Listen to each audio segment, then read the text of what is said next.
And hello once again, ladies and gentlemen. Happy New Year and Merry Christmas. It is I, your friend, streamer, long time lover, Sabaton Liam here, back with you for the first stream of the new year.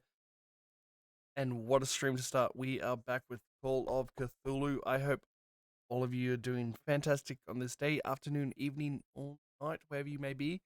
I hope it is a most sexy one, but enough of everything. Let's get into this, into the madness of everything, and say hello to our returning casts. Hello, returning casts. Hello, my little sacrifices. Hello. You, my players, Hello.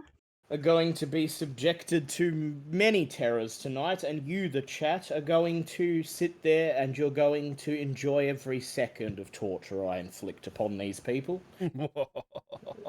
That's what I do for you people. We are back, a new year, a new Call of Cthulhu. Ugh. What? Mm. I I was don't like, believe in the saying pick on someone your own size. But if it did count, I'm very tiny and petty, so I wouldn't put it I wouldn't say a frog is beneath me. God damn it. Frogs go squish in the microwave.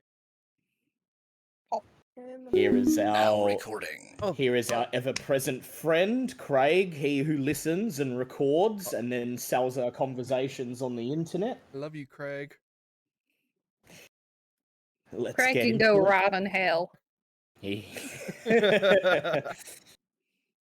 Don't scare him off. I get all my power from him. If I don't have a captive audience, I'm nothing. So, part 2 of Where the Spirits Dwell. Let's get right into it. Starting with a little recap, of course, because it has been quite a while. 3, 2, 1, and let's go. Welcome back, everyone, to Devil's Swamp. That which lies within the swamp once again stirs and sends out its call to adventure. And our intrepid investigators, as always, will be the ones who answer the call. Last time, our investigators were brought together to solve the mystery of Angela Lawrence, a young girl who took her own life, the daughter of a family who are friends of Dr. Nichols. However, Angela's parents didn't believe that their happy-go-lucky young daughter would kill herself. What 12-year-old child would? What anguish could possibly exist in the life of a child that would drive them to take their own life without warning? Something more sinister must be afoot. And so Dr. Nichols tasked our adventurers with figuring out what truly transpired to lead young Angela to her death. And thus began the investigation. Splitting into 2 groups, our investigators set out into the city of Bridgewater to question witnesses, follow leads, and dig up whatever they could. And they uncovered some rather concerning things. First, a discussion with Angela's parents and her best friend, the little girl who lived next door, revealed that in the days and weeks leading up to her death, her mannerisms had changed. A happy-go-lucky girl had become withdrawn, sheltered, non-responsive, sequestered in her room, poring through books and old newspapers. Her friend, Sully, revealed that this all began when the 2 girls visited a place on the edge of town called Comfort Bridge and viewed an old stone monument there. It was at this point when Angela felt a pricking pain in her neck, thought she'd been bitten by a mosquito, and the 2 girls left unaware that anything terrible had happened.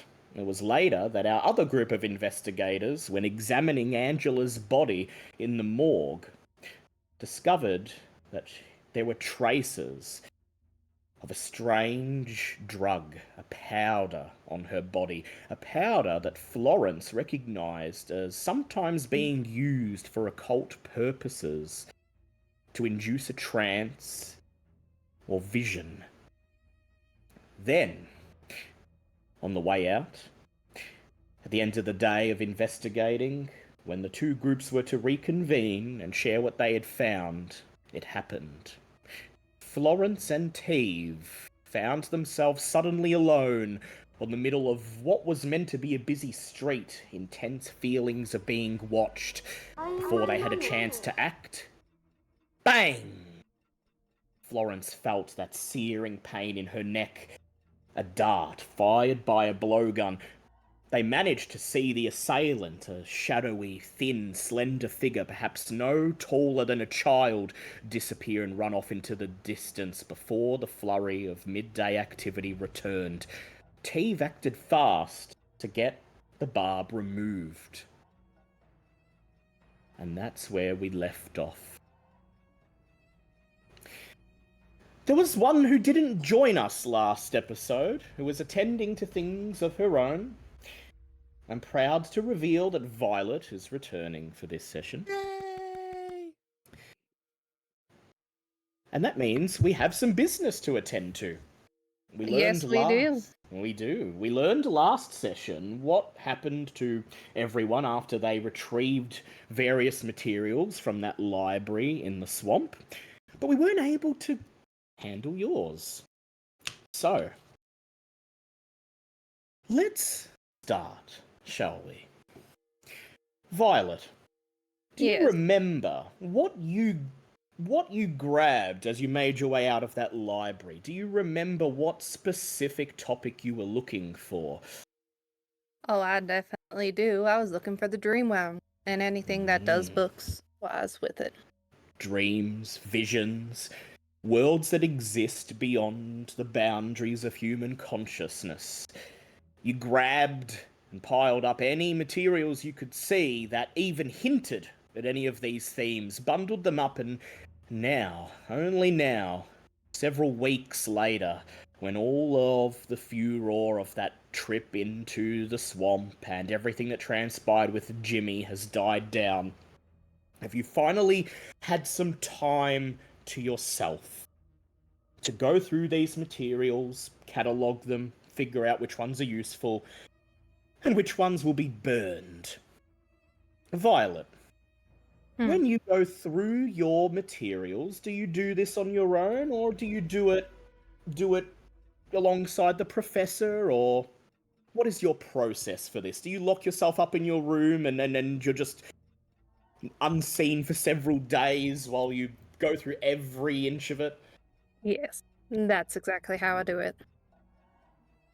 So what does Violet's room look like? At the moment, you've been put up by Dr. Nichols. He's given you a room at Haynes College for you to reside in while you complete your work for the society. And I'm sure, Violet, that this standard dormitory has, after all this time, picked up a number of little personal touches that distinguish it as being your room. Can you think of one in particular? Well, there's an old photo. I'll say that. It's definitely next to all of my study things. And is it a photo of someone important to Violet? Oh, it's definitely a photo of someone important. It's the whole reason why she's going and investigating any of it. Would you like to explain to us who that person is? Well, it's my dear fiance that just so happened to go missing in the dream realm after some cultists trapped us at one point. He was my mentor at one point, and I still believe he is very much still alive. And as you see his face smiling at you from the photo frame now, there's a flash of memory for you.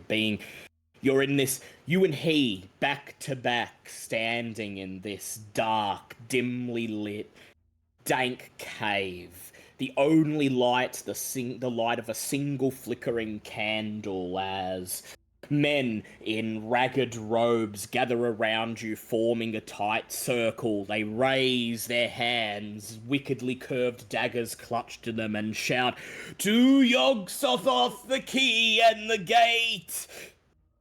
And that's the last thing you remember of that encounter. You were found unconscious the next morning with no memory of how you'd gotten to where you'd been. Your fiancé, there was no trace of him. And you were forced to conclude that those people, those cultists, whatever strange god they served, whatever ritual you'd stumbled onto had its desired effect. And that's what turned you to this life of investigating the stories that other people would prefer not to think about.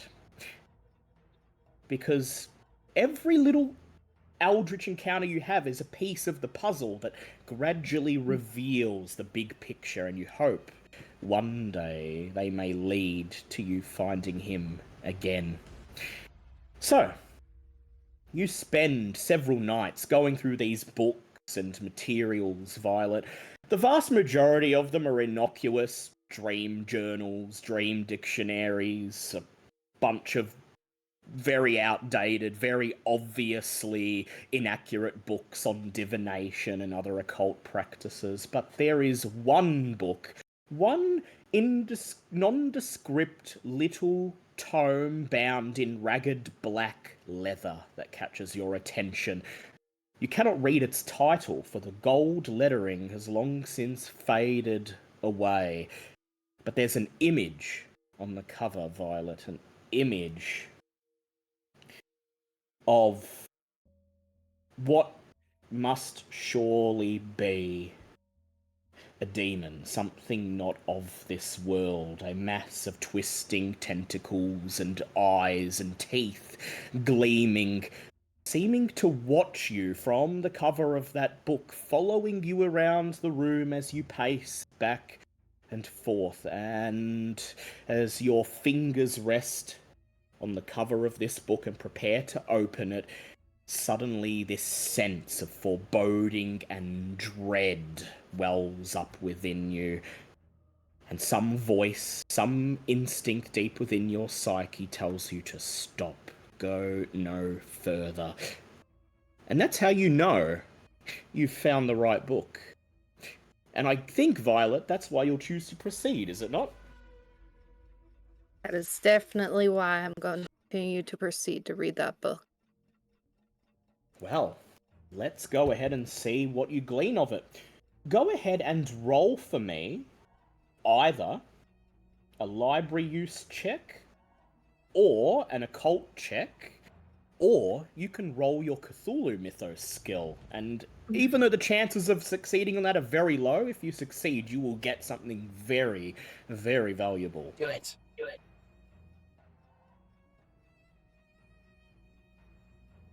Well, I'm going to use my library use, and I succeeded with a 31 out of 50. 31 out of 50. You get the sense that this book, as thin as it is, as nondescript as it is, has so much more wisdom than you're able to gather from a cursory glance. You devour this book, throw every fibre of your being into it, and if anyone's searching for you over the next few days, they're just told she's in her room, she'll come out eventually, and are turned away. And even this exhaustive cataloguing of the book does very little to even scratch the surface of what it truly contains. But you're able to glean the following. This book, which does not have a title, is what appears to be a religious text. At least it's written like one. It's not written as if it's presenting anything as fact. It's written in the style of a piece of folklore or a religious text, and it is describing an entity known as the key and the gate, an entity that can manifest in the world of the living in multiple forms, an entity that can linger always on the edge of human consciousness, and that barrier between the waking world and the dream world, and it can spread its fingers across this boundary, causing those within the living world to enter waking dreams, to slowly pull them into its web of influence. I would like you to go ahead and make a SAN check for me, please, Violet, upon learning that. That's a D20, right? D100 and roll your SAN as if it were a skill. Alright. I pass it by 1. By 1. So you lose 1d3 points of SAN. As you That's a 1, so... As you stare at the yellowed pages, decipher the archaic typeset, and realize that each of these words carries meaning deeper than you could ever know.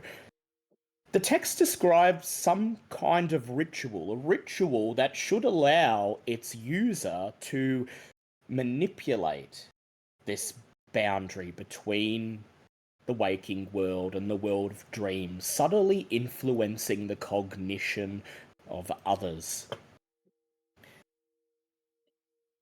The ritual, according to the book, allows one, if employed properly, to remove fragments of memory from another person, reaching deep into their subconscious and destroying the threads of memory that are there.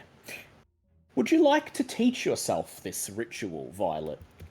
Knowing that it could be dangerous. Yes, I would. Go ahead and make me an intelligence check, please.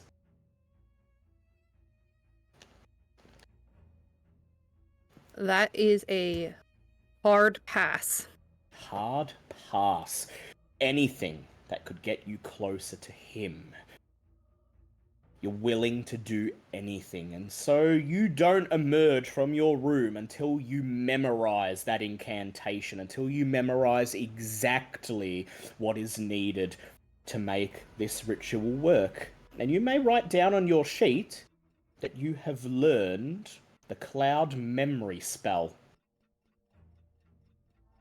It costs 1d6 magic points and 1d2 sanity every time you cast it.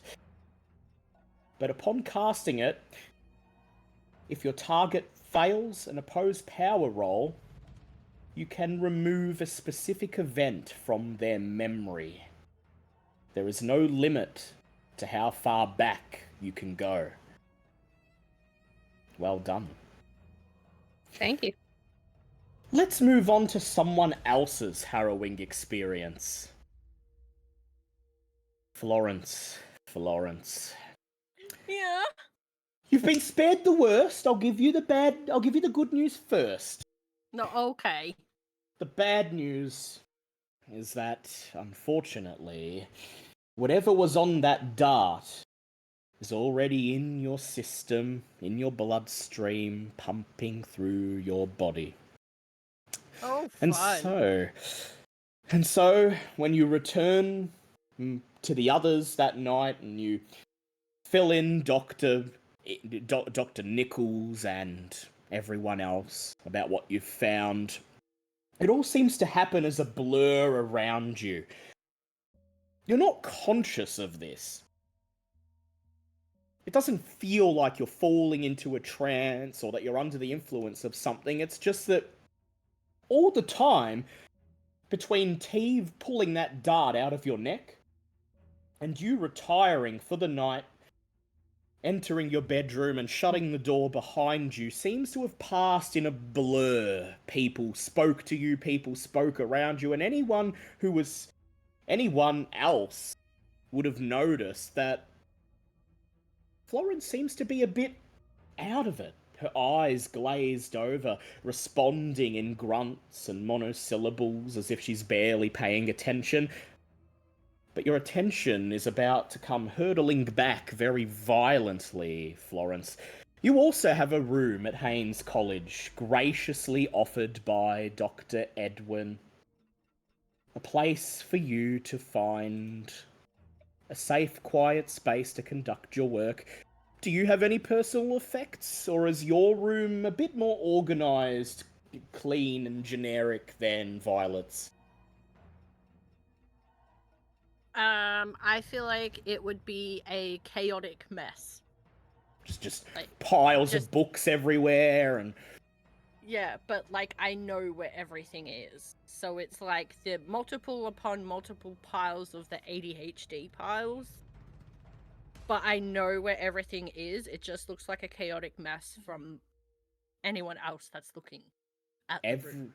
Everything has its place, but only you know where that place is. Everyone else, it's a maze of piles of books haphazardly strewn everywhere, and notepads and papers and clothes and other personal effects scattered all over the floor.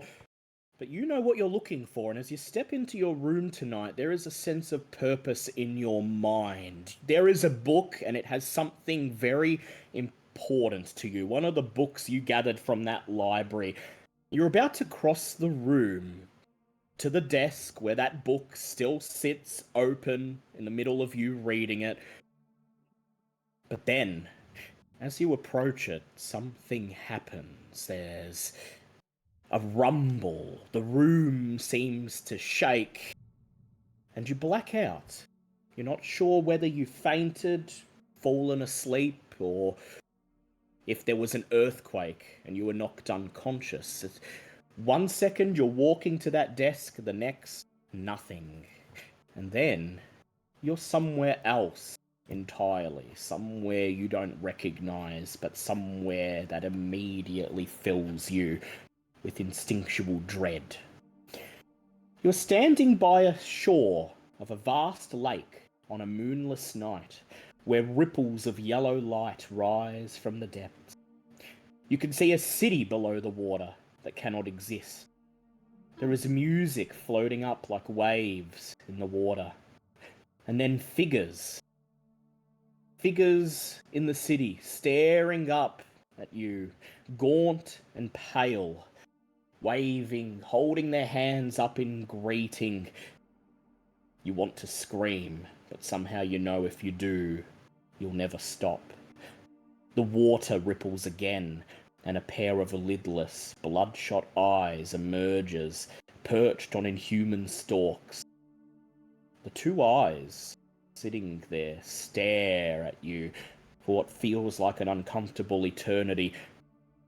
And then the pupils dilate, and one of the stalks jerks, urging you to enter the water, to follow the sounds, to follow this thing down below. What do you do?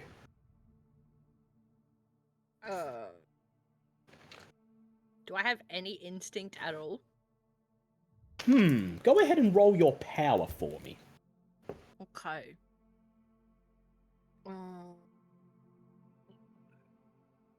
These ones? Honey? Is that the D100s?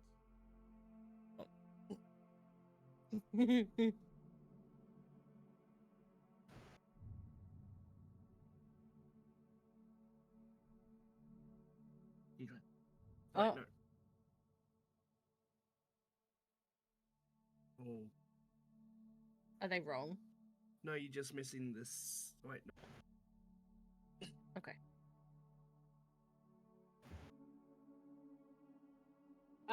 95. Ooh. Shit. My power is 50. That is a fail. Yeah. So I will say, when you look around and try to make sense of this, the only thought that occurs to you is that this is not where you are supposed to be. something is wrong. Something is terribly wrong. But then you peer down into that brackish water and you see those dancing lights below. Red, blue, yellow, green. You see those gaunt, pale faces beckoning, waving to you. And that thing on the surface, its eye stalks, watching, waiting. You feel the urge to step forwards into the water, but a voice in the back of your mind shouts, "No!" What do you Get do? in the water. Get in the water. Get in the water.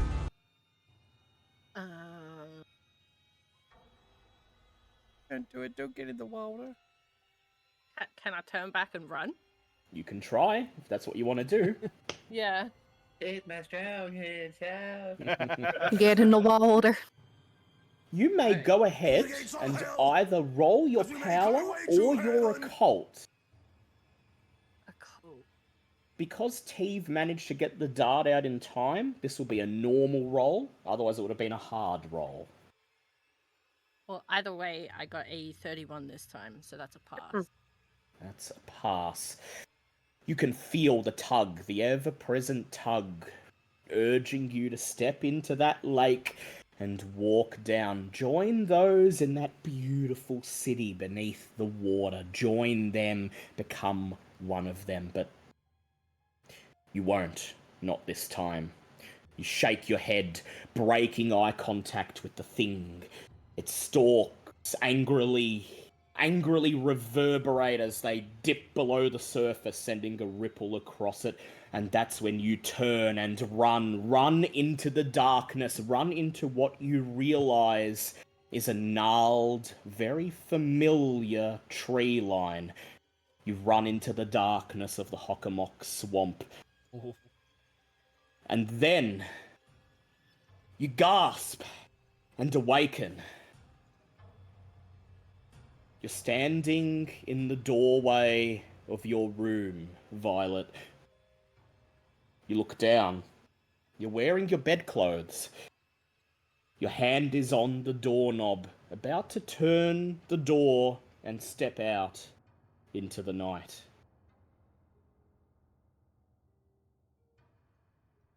What do you do? You mean Florence, right? Oh yeah, Florence. Yes, sorry, not Violet. I'm like, to say, I'm not ready to go out. I'm still learning that goddamn spell. What? I'm not Florence. She's on like the other side of the hallway. I'm Spartacus. Let me get some snacks in peace. God damn it! Yeah, get the technicals to hand you like something out of the fridge. Can make them useful. Yes, so Florence, you've just come to and realised you're in the middle of opening the door of your room. You were about to step outside, but you don't remember trying to leave your room, nor do you remember going to bed. Nor do I remember changing my clothes. What? What the frick happened?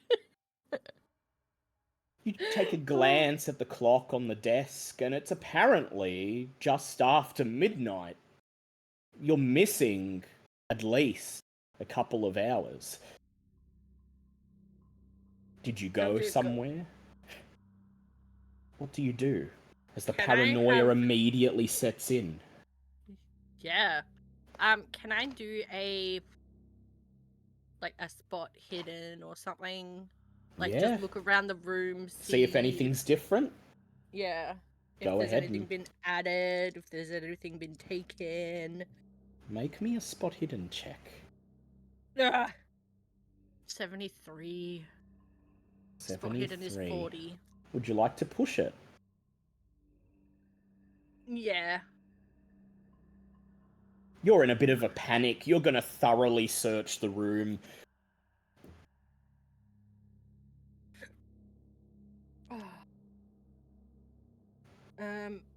Okay, 23. 23. Hey, Florence, go ahead and roll your sen for me. Oh, Jesus. It's the same dice, yeah? Yep. 23 again. 23 again. That's a pass. you lose a single point of sanity. The first thing you check, of course, is yourself, but there don't appear to be any signs that you actually left the room. No scuff marks on your clothing, no dirt, no grass, nothing that would suggest you've actually been outside. The room itself appears to have been undisturbed. Everything is in exactly the place where you left it. However, just when you're about to chalk it all down to a bad dream and get back to what you were doing, something compels you to turn and look at the window above your desk. And you do, and there, usually at this time of night, the window would be pitch black. The campus isn't lit at night, and looking through the glass, you would just see impenetrable inkiness. But tonight, as you stare at the window, the darkness seems to move, it seems to shift, and out of the corner of your eye, you see a slender, short silhouette framed against the blackness, and as they see you looking at them, they duck out of sight and are gone.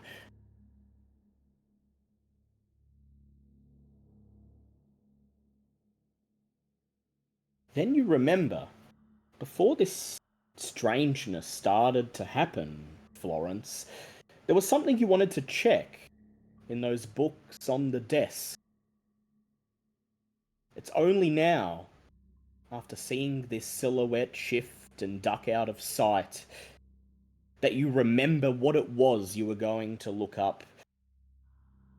Are you going to go and look that up now, or are you going to instead try to chase after the figure? Or call for help, or anything else you'd like to think of?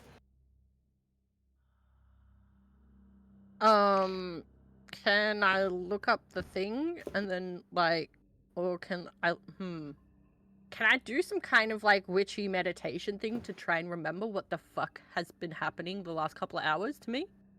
You can try that. You don't have any spells, I don't believe, so you'll have to use more traditional methods. You can probably cobble together some new age ritual. What's your occult score? 90. 90.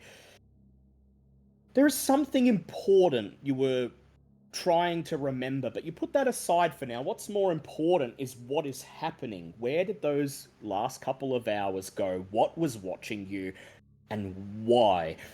You light a couple of candles, make a little circle, and prepare to enter a state of meditation. Something pricks at the periphery of your mind. Fragments of memory rushing by, and you have a feeling that if you delve deeper than this, you might see something you would rather not see. Do you wish to keep going?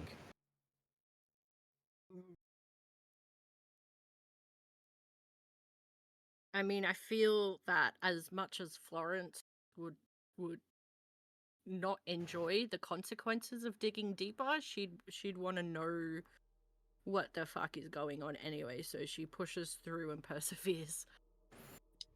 Go ahead and make me a power check, and you may make it with advantage. That means you get to roll twice and pick whichever roll is the lowest. Don't need to. I rolled a 7. Oh, lovely. You remember crossing the room, sitting down at the desk, getting that book, starting to flip through it, but then the words on the page are just scribbles, meaningless. You remember an exhaustion starting to take over, unable to focus on anything on the page. You remember getting up, getting ready for bed, and collapsing into the bed sheets, passing out almost immediately. And then you remember being suddenly jerked awake, sitting bolt upright, looking around, squinting in the pitch black darkness. You remember a childlike voice whispering sing-song in your ear. Come this way, come to the tree, come to the tree. Oh my god. I'm sorry. Come and join me. Oh, the only thing I can hear is me, and you'll You be. will see a world of In a pure terror. future. Oh my god. Filled with death and hallucinations. You remember throwing the bed covers off, standing up, and as you desperately scream at your past self not to do this, you get up, cross the room, clearly in some sort of dream-like trance, following the voice as it tries to lure you out from the safety of your bed into the night. And then you see yourself jerking awake, your hand still on the doorknob, pulling yourself out of whatever it was before you went any further.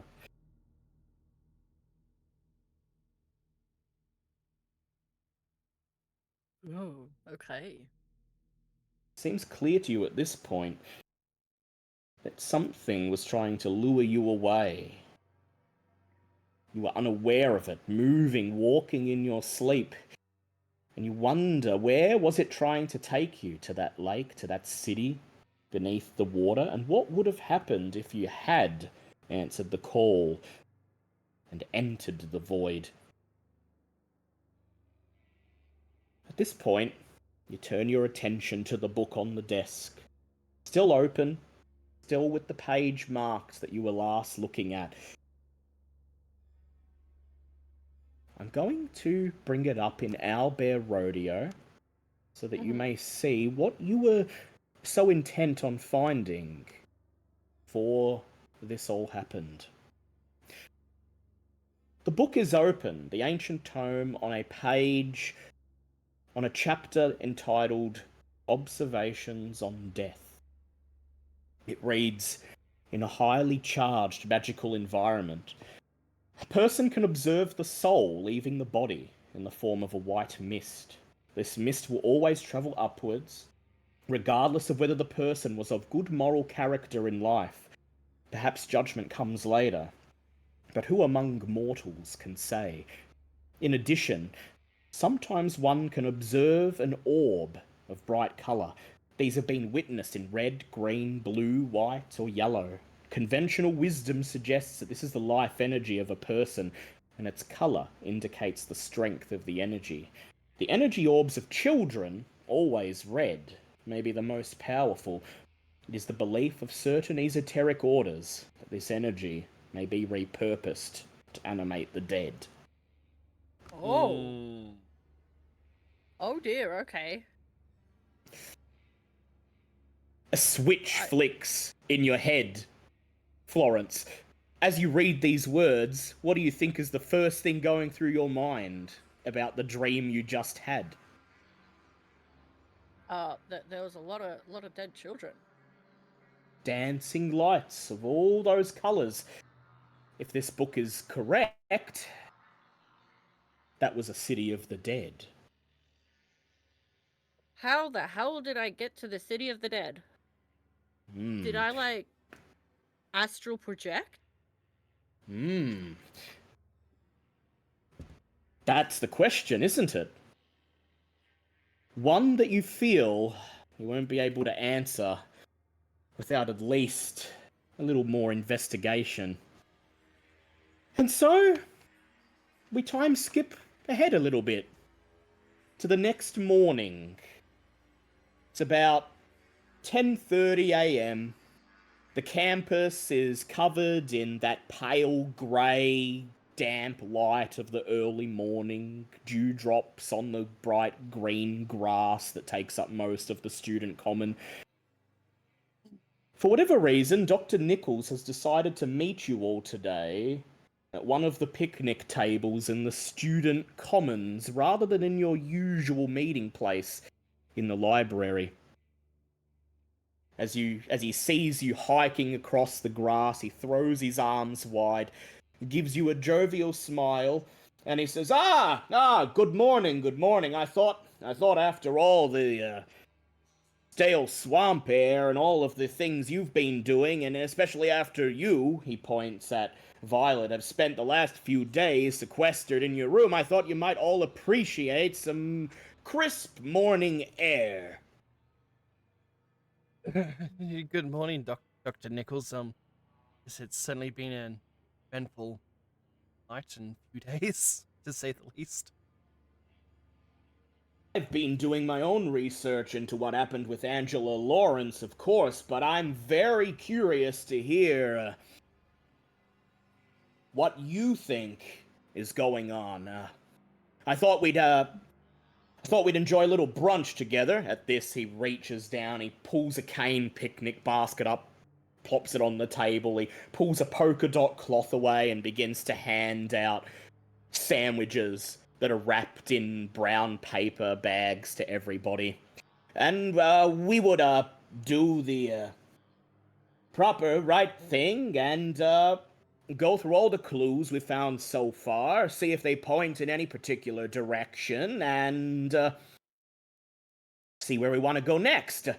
He unwraps his own sandwich. He's about to bite into it. But then he eyes you, Florence.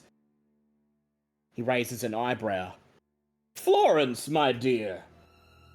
I confess you don't look as if you've had the best night's sleep there. Your hair's a bit... He reaches up, touches his own hair, and you realize that in the state you're in when you came out this morning, you forgot to brush your hair as you normally do, and you look perhaps a slight bit more disheveled than usual. Yes, Doctor. I'm feeling a little out of my usual self. I had a couple of dreams last night, and they've definitely spooked me a little to my core. His eyebrow still raised. He exchanges a glance with everyone else at the table. And then he says, "Dreams, you say?" Then Florence says, yeah, recounts the whole thing, adds that, after I woke up and came to, I did a little meditation, and,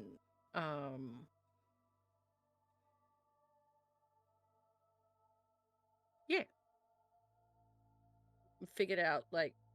He frowns, rubs his chin, listens to every word without interrupting, occasionally raises a finger and says, and at the end of it, he still hasn't taken a single bite out of his sandwich. Well, I must confess, he says, it could be the stress of everything we've been doing lately, but there was what you mentioned last night about the dart and the powder you found on young Angela's body. Now, he gestures towards Tave. Mr. Serwin, I believe, as soon as you noticed she had been struck, you worked as fast as you could to remove the dart. You're right, I did. Jumped right on it. Did you happen to see who fired the dart? Or chase after them in any meaningful way? Looked like a scrawny little kid. Had some strange looking headgear by the looks of it. Headgear? He frowns again. Florence, I know you said you attempted to identify the substance. You said it was employed in occult rituals to induce a dreamlike state. Yes, that seems about right. It, is usually part of some kind of vision quest. And it does bring on hallucinogens. Well, I would say that adequately describes what you saw in your dream, but we must... I would not entertain such fanciful notions any other time, but we must cover every possibility. Do you believe that what you saw was merely a dream, or do you rightfully suspect that something was attempting to lure you away, perhaps to the very same fate that befell young Angela? I think something was attempting to lure me. I did see once I came to a silhouette outside my window that ran away as soon as I noticed it, basically. At this, he nods. Still realizes he still hasn't taken a bite out of his sandwich. At this point, he shrugs, and he just places it down in front of him, wraps it back up again, and pushes it towards the basket. Well now, if that is the case, then we need to act fast. No more time for dawdling, I say. Because if whatever was in that dart is the very same thing that led young Angela to her death, then I would say it's in our best interests to find the culprit before the same thing happens to Violet. Now, I have enough experience with these things to tell you that dreams like that are rarely going to be a one-off occurrence. If enough of that stuff got into your system, you could be feeling the effects for several days.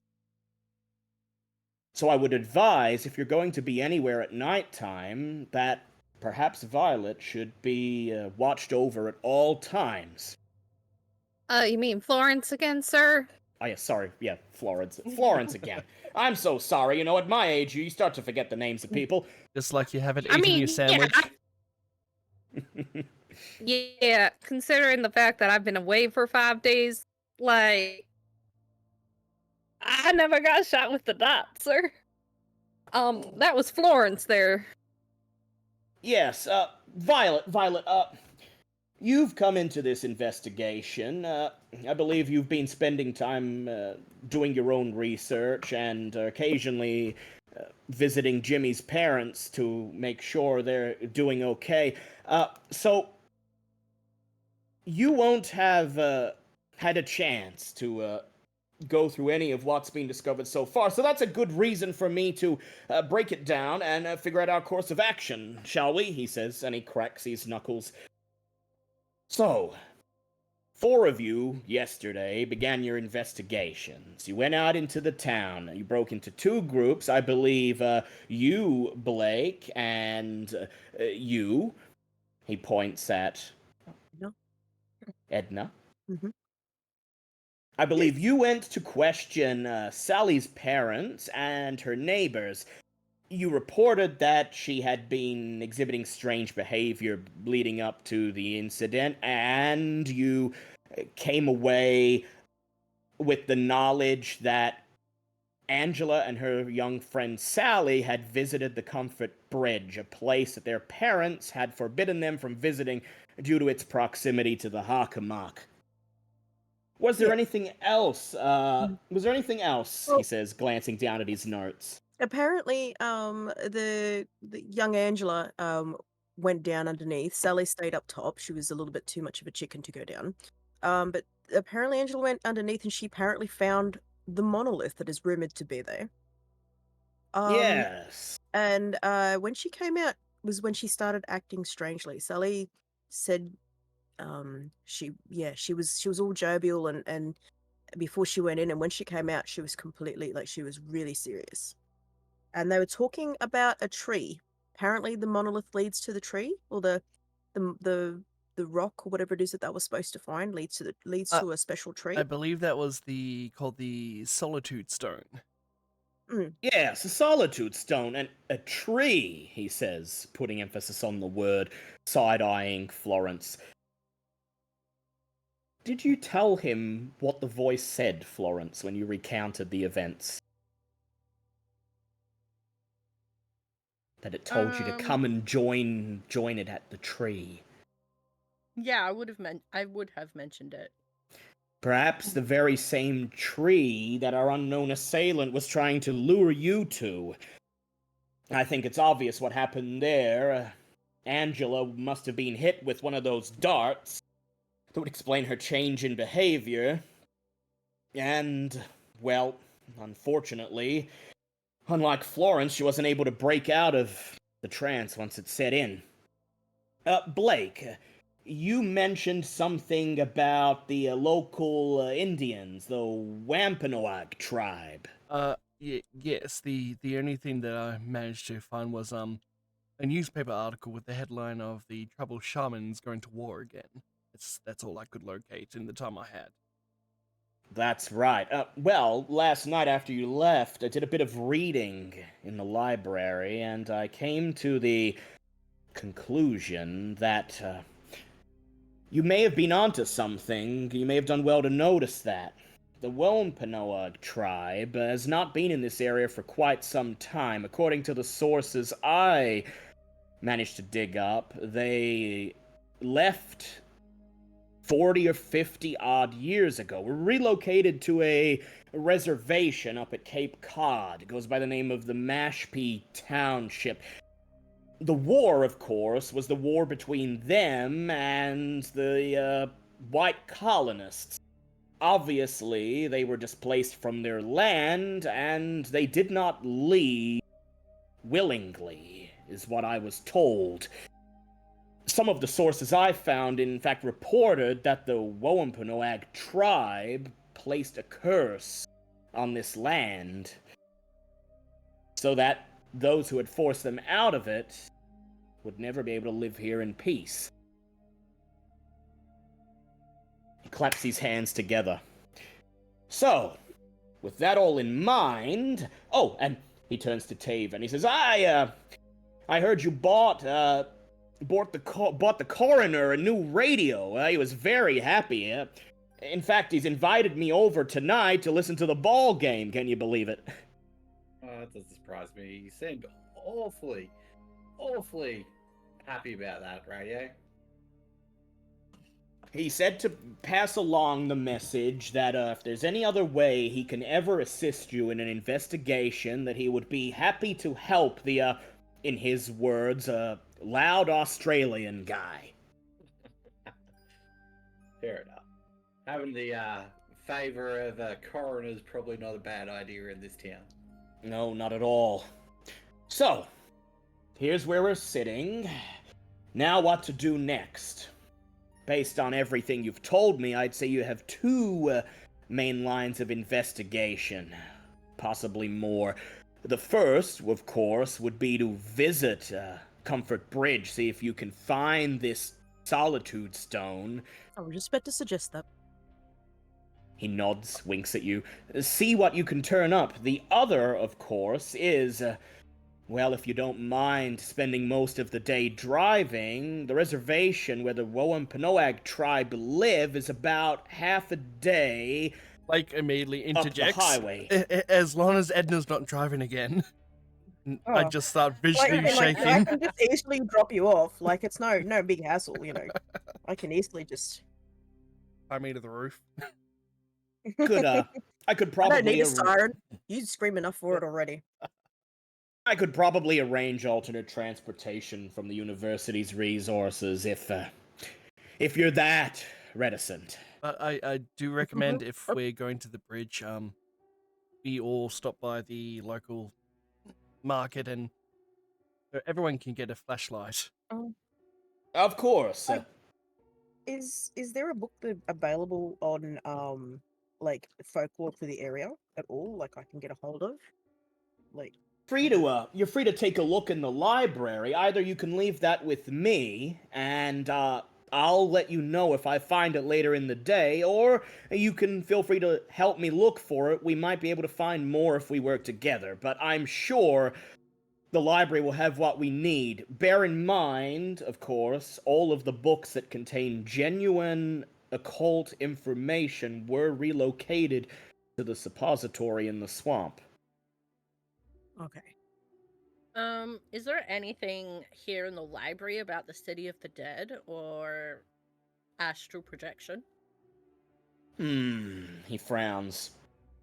Well, I'm sure you could find something about local legends or folklore, anything that has direct and actionable information on genuine entities, however, may have been removed for the safety of the students. You'll have to head into the swamp and look there if that's what you're looking for, but you're welcome to see what the library here has. I'm sure at the very least you could find some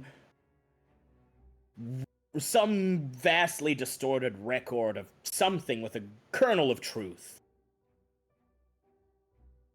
Okay. Okay. I'll ask Florence if she'd like, do you want to have a look in the library and see if we can find something? Yeah. And you'd Alright, all so I like mean, you'd all like to go together, he says. Yeah, we can go together. Just out of character for a second, as a question, did I translate that German thing? Was that spell that I got given? Was that it, or was there something? Yes, you did translate the German thing, but not Okay. fully, because you'll have a chance to do more in the Alright. downtime between this and the Alright. next scenario. I just couldn't remember whether I had or I hadn't. That's all good. Okay, carry on. All right then, he says, claps his hands together. And has anyone taken a bite out of their sandwiches? No, not yet. I'm already on my second sandwich. I haven't even I already haven't even devoured unwrapped it. I haven't even unwrapped it yet. And Tave's probably eaten bush tucker or something. But no, at this point, everyone notices that Team's flipping through a little book on tea. He looks and sees that only Blake has actually made any progress on his brunch, and he shrugs. He hands his own uneaten sandwich to you, Blake, and then he says, Hold on, wait, I can actually do this. Hold on, I'm actually munching on some food. Hold on. Dr. Nichols, this is really tasty. These some really Yes. tasty tentacles. savor it, because Sorry, I'm the way choking. things are going, I would joke and say it could be your last meal, but knowing the line of work we're in, follow me, he says, and he gestures for you to follow him. And he leads you across the campus towards the familiar Haynes Library building. It's locked this early in the morning. It doesn't usually open till after lunch, and you watch as he reaches into a pocket on his tweed jacket, pulls out a little brass key, unlocks the door, and then pulls it open, and with a flourish gestures for you to enter. The librarian will be on duty within the hour. If you're stuck, wait for her to arrive, but with the four of you, I think you should be fine. I'll be in my office. I have a few things I need to look up myself and follow through on, but if there's anything I can do, feel free to let me know, he says, and then he smiles and ducks out, pulling the library door shut behind him and leaving you in this vast, empty hall of knowledge. So what's first on the agenda? Regardless, because we're going to be in the dark, I recommend that we go buy some flashlights and supplies. Oh, definitely. Yeah. You'll be able to do that after you leave, don't worry. Any chance there's some like ammo stores in town? Gun store. The general store would carry some hunting supplies. You could get some ammunition and a weapon from there. You think? Yeah, it's the 1920s. Store. Yeah, it's not hard to come by. I'm just gonna buy a dozen biscuits and a gun. We're good. Good. All right. So, Yeah, same, and shotgun ammo for me. well, we'll get to that when we. Get that in a minute. We'll get to that in a minute. I'm gonna look for any like local history, but like the folklore of the local area, like. Yep. So you can roll for me either history or anthropology. And Blake, you're the resident librarian. Yes. If you like, you can assist her by rolling a library use check. I will assist our dear Edna. What's my Is it library? history or library? So your history or anthropology, and he'll do Ooh. library use because he's helping you. Oh, I'm doing alright on history. that's a fail of 81. Ooh, would you like to push that, Can I- Mr. Librarian? I Yeah. rolled a 48, so I am good. I'll do a push. Let's do it. All right, that's a 2. Lovely. So she passed, which means you're going to get some information regardless. But because you also passed, Blake, With a critical. you're able to find you're able to find this information fairly quickly, meaning that you've got more time after this to do some more research before students start to pile in and you have to be a bit more careful about what you're looking up. So you find what you're looking for in an old newspaper. There's an aisle at the very back of the library that has old newspapers ranging from when Bridgewater was just 2 houses and a telephone pole right up to today. And one of the newspapers, as expected, carries a story about the local Wampanoag tribe, about the battle that they fought with the settlers. And according to the article, it's not much of a battle because we're talking people with rifles versus bow and arrows, and it sounds like it was a massacre, like hundreds of people died and didn't have a chance to escape. It sounds like a very horrific experience. And the article mentions down the bottom that a local folklorist by the name of Dr. Kubrick had been studying the tribe, and that he had attempted to broker peace between them and the settlers. But this all broke down, and the article ends by saying, with a quote from Dr. Kubrick saying, "Well, at the very least, I can write a book about them." And so that's your next... Go ahead, Blake. I didn't say anything. Yep. And so that's your next port of call. With Blake's help, you're able to quickly track down this book by Dr. Kubrick. There's one copy of it in the whole library. It's shoved away in a corner in a dark, rarely visited aisle, covered in dust and very clearly neglected. I'm going to bring it up in Owlbear Rodeo so that you can actually see it. I just look at Edna and put my adjust my glasses. If it's one thing I know, it's books. Indeed. And with a flourish, he hands you the book. Are you saying Try it. something, Edna? The other thing that I would like to know is, it was if Angela was actually a descendant of one of the families that were involved, as to that's could be the reason why she was shot and not her friend. We'll get to that in a moment, but that's a good line of inquiry. God damn. So Blake leads you to the little reading table. You gather around and you lay the book out straight so everyone can read it. And it says, turning into the about halfway through the book, you find an account written by Dr. Kubrick of the battle. And it reads, "The Indians have all disappeared. The war is over and King Philip has surrendered. Yet while we know the Wampanoag still had 200 to 300 warriors left in their ranks, only a handful could be found after the battle.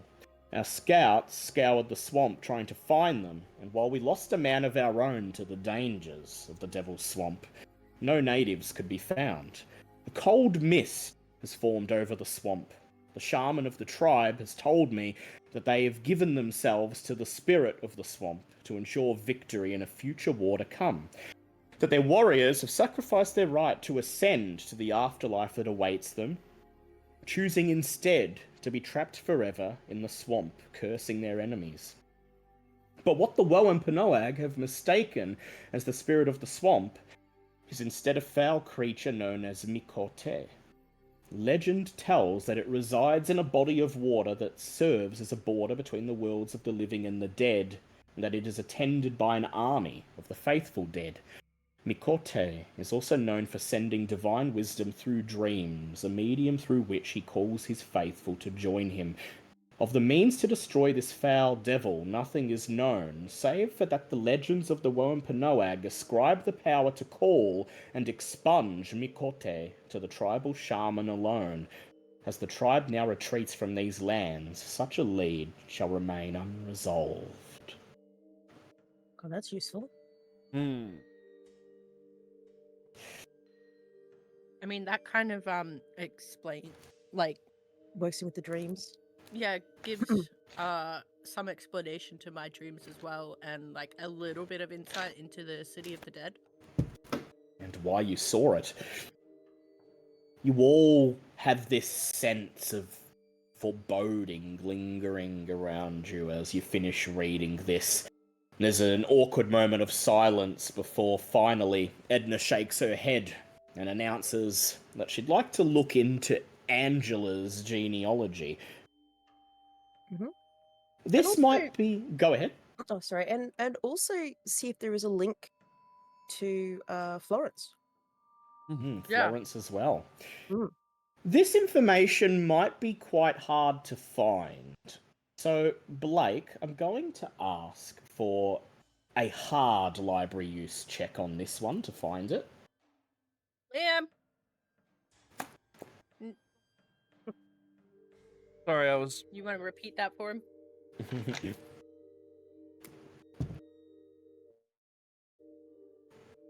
Hello? We need a hard library check. Oh, okay. Yep. That is a 94. Oh dear. 94. Hmm. Oh, I'm sorry. Would you like to push that? Okay. Yeah, that's a 50. What is my library anyway? Yeah, that's just a normal pass, not a hard pass. Normal pass. So you don't find what you're looking for. You don't find the genealogy, at least of Angela, but you do find something that could still be useful. There's no records of lineage or anything for Angela's family or anyone else, at least not in this library. If such a thing existed, you think, it'd probably be at City Hall, and it'd be hard to get access to. But just as the librarian arrives and the library officially opens for the day and the doors open and young co-eds come flooding in to study and instantly take up all the spaces, and the quiet silence of the library becomes busied voices, Blake points his finger at a page on one of the old newspapers. And there's a picture on the page, an old sepia photograph of a mustachioed man in a suit, arm in arm with a young, vibrant looking woman who's in the middle of laughing at something that was obviously very funny. And the caption says, "Local historian Dr. Kubrick and his bride, Amelia Sharp hyphen Lawrence." Okay. It can lead to. That has to be Angela's grandmother, great grandmother. You wonder why, if that's the case, why the Lawrence name continued on and not Dr. Kubrick's, and nor why it is no longer hyphenated. But there is a connection, you think. Is there anything else anyone would like to look for, bearing in mind the library is now quite busy and it will be considerably harder to find anything of use? Can I do a? Oh, no, where's my thing? A history check on, see if why the name's not hyphen and if anything happened between Lawrence and Kubrick. Good idea. You can make a. Yep, go ahead. If that fails, we may as well just do a quick stop to City Hall and see if we can Get access to the actual records. Alright, yeah, get access. If we're gonna do that, I'd say we split the party and the other half goes to the market. Seems like a Yeah. good plan. All right. So what do you need? Just normal history. If you want to look for it now, yep, go ahead, make a history roll for me. That is. Can I spend 10 luck points to make it a pass, please? You sure can. Thank you. Oh, And probably worthwhile spending it, because that's down to 3 now. Crap. hopefully we'll get some back. everyone sighs with relief as you announce you found something that means you don't have to go to the city hall. Oh. It seems to be definitive proof. There's a set of old annals of the town, just like a series of yearbooks that have old copies of the village newsletter and various events and photographs of high society and things that happened that year. And the one for 1891 contains an article about a very high-profile scandal. A scandal between Dr. Kubrick, local folklorist, and his wife, Amelia. The details of the scandal are not provided in the article, leaving you to only guess what could have led to this, but the article states, henceforth, that the couple have severed ties and that Amelia will be going by her maiden name. In addition, the second half of her name, the hyphenated half, has also been removed. The article states that this is in response to Amelia's father, who had been arrested for embezzling money 6 months prior. Perhaps one of the things that led to the couple breaking apart.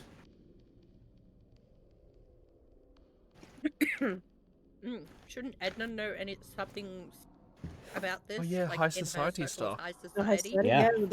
the scandal was, I do believe, her husband may have had something had something to do with her father going to jail.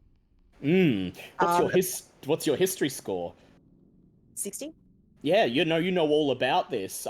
Yeah, what do you think happened? Well, from what I can gather, I do believe that and her husband, the doctor, had he was the reason leading to her father going to jail, and she was quite upset with her husband for doing that. But at the same time, she also decided, because her inheritance, somebody's inheritance had been embezzled, and in order,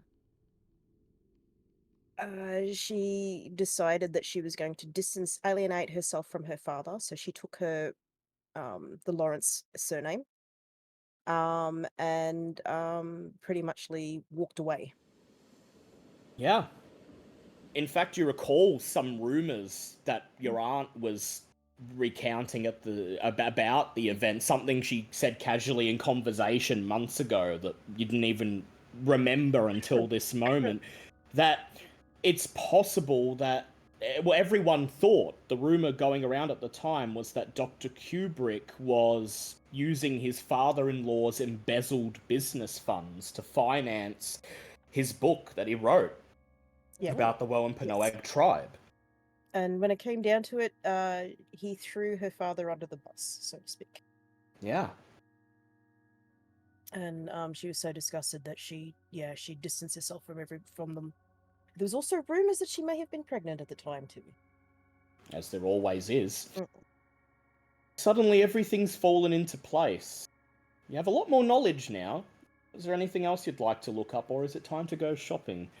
I don't think we need to go to the library anymore, so I think we can save a trip on that. I'm gonna go shopping. Edna's favourite thing to do. We're gonna go shopping. By the way, all this time, while you've all been doing this, Steve has been sitting in the corner because he knew that none of this he would have no help whatsoever in a library. However, he has been reading a particular book, The Quintessential Guide to the Perfect Brew. Oh, Mm. ah, yes, Insanity. He was buried in that book. You asked him to help you a few times, and he didn't even hear you. He just he's got the book and he's reading it. Boil the tea. So whoosh, we flash Get him an old forwards. sunshine milk tin, he'll be fine. You're walking down the path across the campus. The library building is behind you. You crest a grassy knoll, and ahead of you at the bottom is the campus parking lot. And there, Edna's big, bulky monstrosity awaits Oh. you. I shall tie my hat down and put my driving glasses on. Let's go. Wait, you Um, weren't hold you on, weren't hold wearing on. you weren't wearing glasses last time?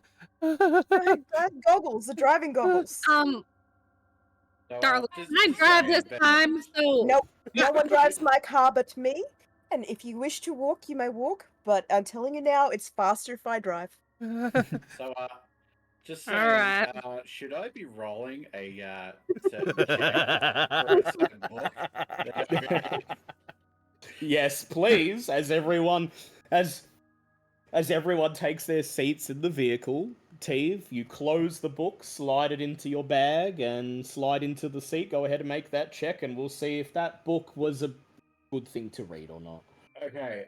surely so Edna's driving isn't as bad as you make It's it out. basically to be. it's roll. Exactly. So what's the dice roll thing?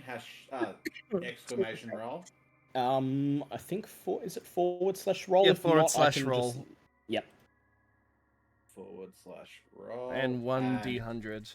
Oh, Is it a 1d100 or? yeah, 1d100. Well, for our book thing, yeah, it's 1d100. Just roll a 1d100. I'll know if it's good or not. That didn't work. Oh. No exclamation point. Just / roll.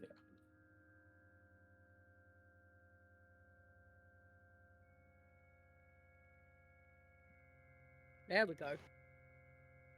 So now we find out whether I make real good tea or. We're all poisoned. 29.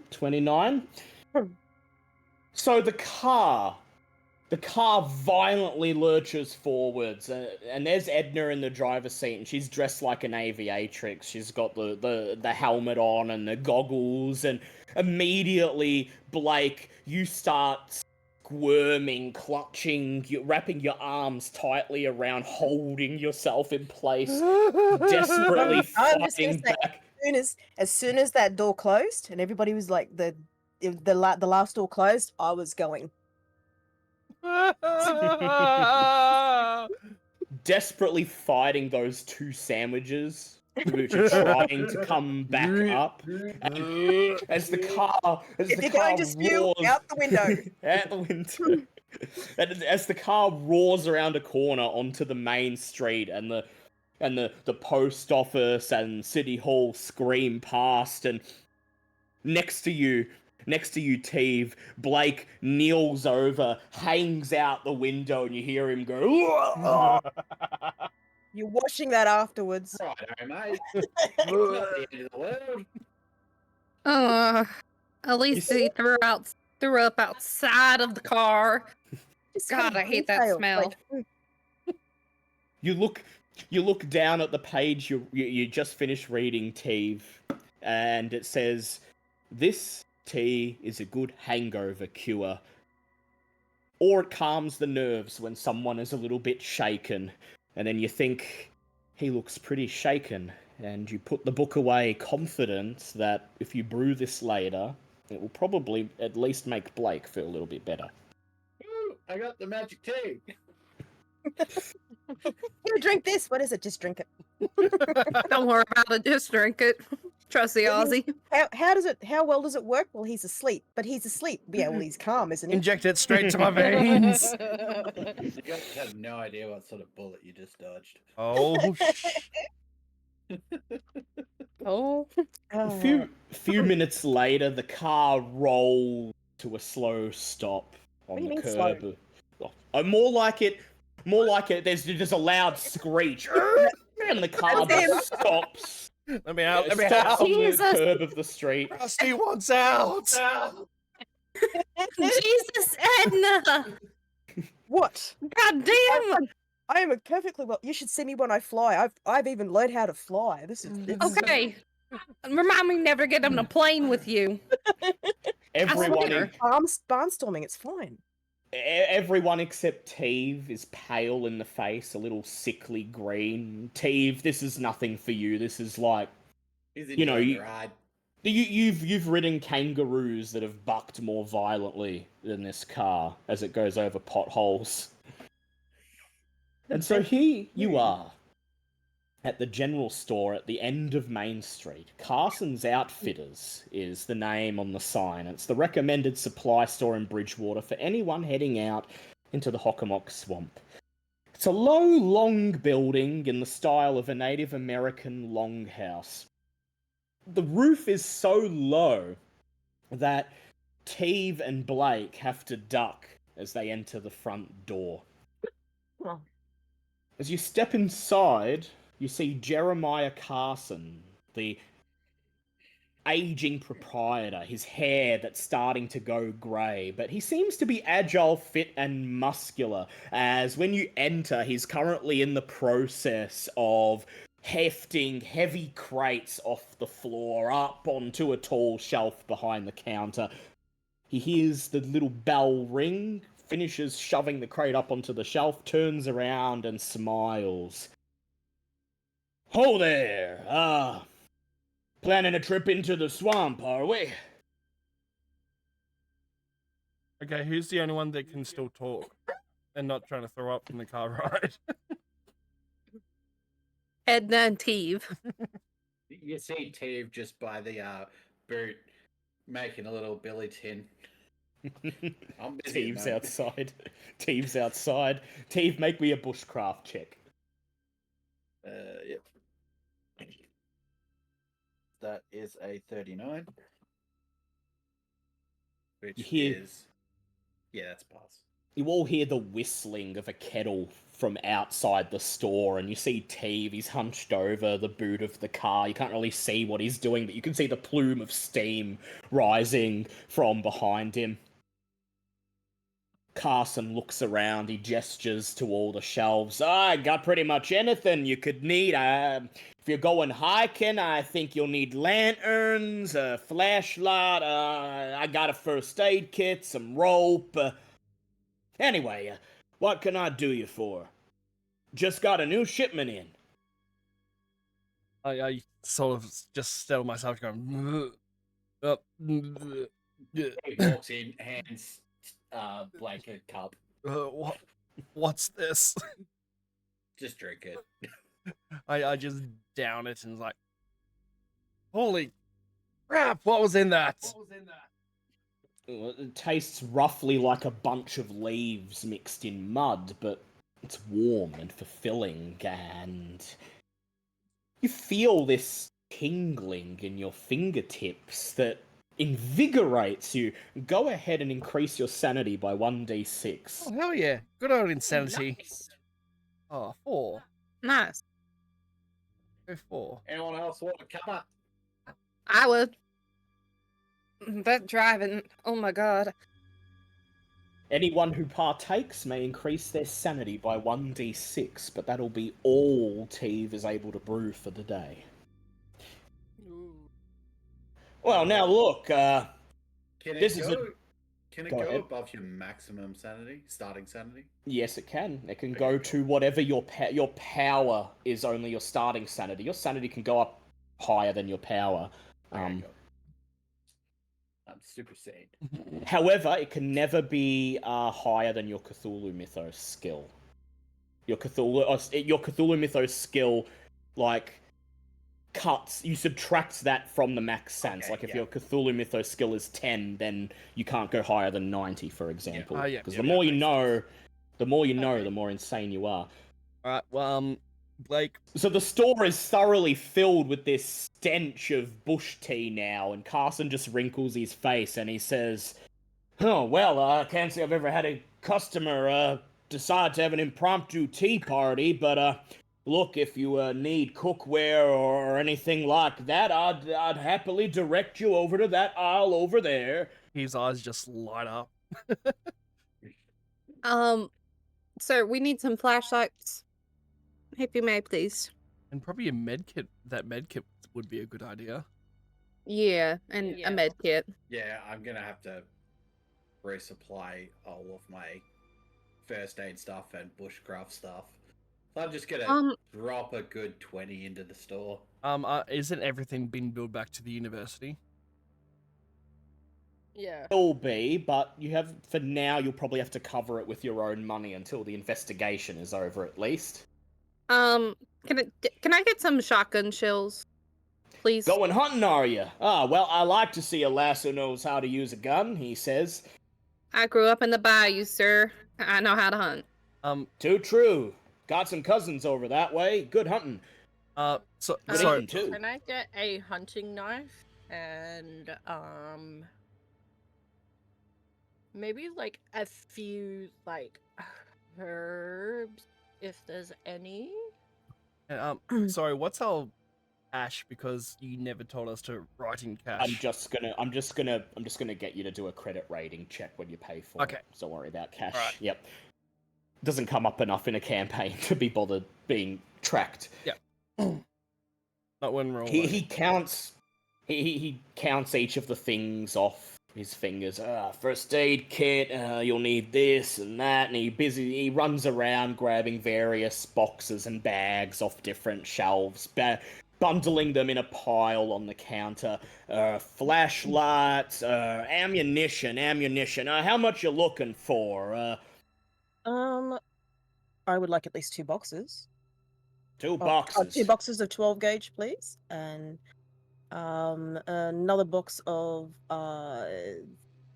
32 for pistol. If you have a 32 pistol as well, I would like to buy that as well as as another shotgun. Oh, you're really going all in on the hunting, and it's not even it's off season. But well, I can't fault enthusiasm. He I'm says. not fond of snakes. Don't She be afraid of tends- snakes. They're more No, afraid of you. she tends to obliterate the snakes. I just yeah. Oh, how close is Edna to me from everyone else? Let's say she's standing next to you. Alright, what about everyone else? They're maybe they're getting checking their ammunition and stuff, so they're probably a bit closer to the counter. I feel like Yig would have heard that, so I want to turn to Edna and well, just say, We all hear this little hiss. oh no, well, yes, go parcel on this bitch, but no, sort of look at Edna and saw the snake eye blink. Bitch. Carson doesn't notice, thankfully. Does Edna notice? Oh, roll to see. Do I see it? Roll to notice too. Yeah? Oh, no, only Edna, because he's directing it at Edna. So next time he does it, I'll let you. What do I? Spot hidden? hidden. Yep. A 36. I do that. Spot hidden is. Yeah, spot hidden is a 40, so I pass. You think you see Blake wink at you, but his eyelid slides from left to right rather than up and down. Before you have any chance to say anything about it, though, Carson emerges and he grabs your hand and shoves a pistol into it, and he starts getting to work describing how to use it. Oh, okay, now see, you got the safety here, and keep your finger away from the trigger, and then... And I'll just... Yep, got it. Sweet, thank you. So long as you don't shoot your own foot off, I'm happy. And then he hefts a shotgun off the wall. He says, and I presume you're trained in the operation of this instrument as well? The shotgun? Oh yes, very, very much so. You should see all my trophies I have for the clay shoot. Well then, I won't waste any more of your time. You know how to load it, you know how to fire it. Anything goes wrong, any of these firearms end up being used for anything that's not strictly what's intended, you didn't get them here, okay? Just Get what wondering from if there's a hunting cloak in there, and if there is, how much would it help my stealth? Would there be such a thing in the 1920s? It's like a ghillie suit. Yeah, it'd be like, Oh, you know, for yeah. hunting deer. Yeah, You yeah. tell him that you tell him that you want to set up a hunter's blind, and you'll need camouflage to make sure it's not seen. And takes a bit of prompting, but he finally seems to understand. He says, "Oh yeah. Well, I think this is what you're talking about." And he darts off into the back, and he comes out with a crate in his arms, and he pulls out a variety of different camouflage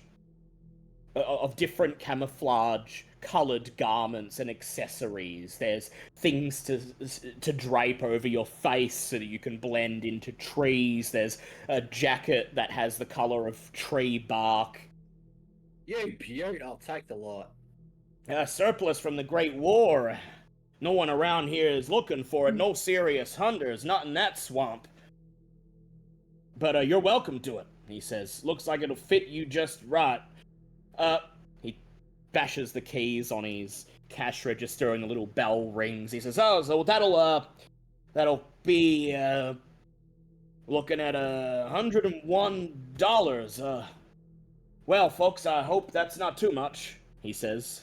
Who will be paying Who for this? who has the highest credit rating? I've got 40. I got 50. How do I find that out really quick? It's under Klein. Yeah, how do we? So, It's on the first. so if you've got nothing there, If you've got nothing there, then it will be 0. whatever.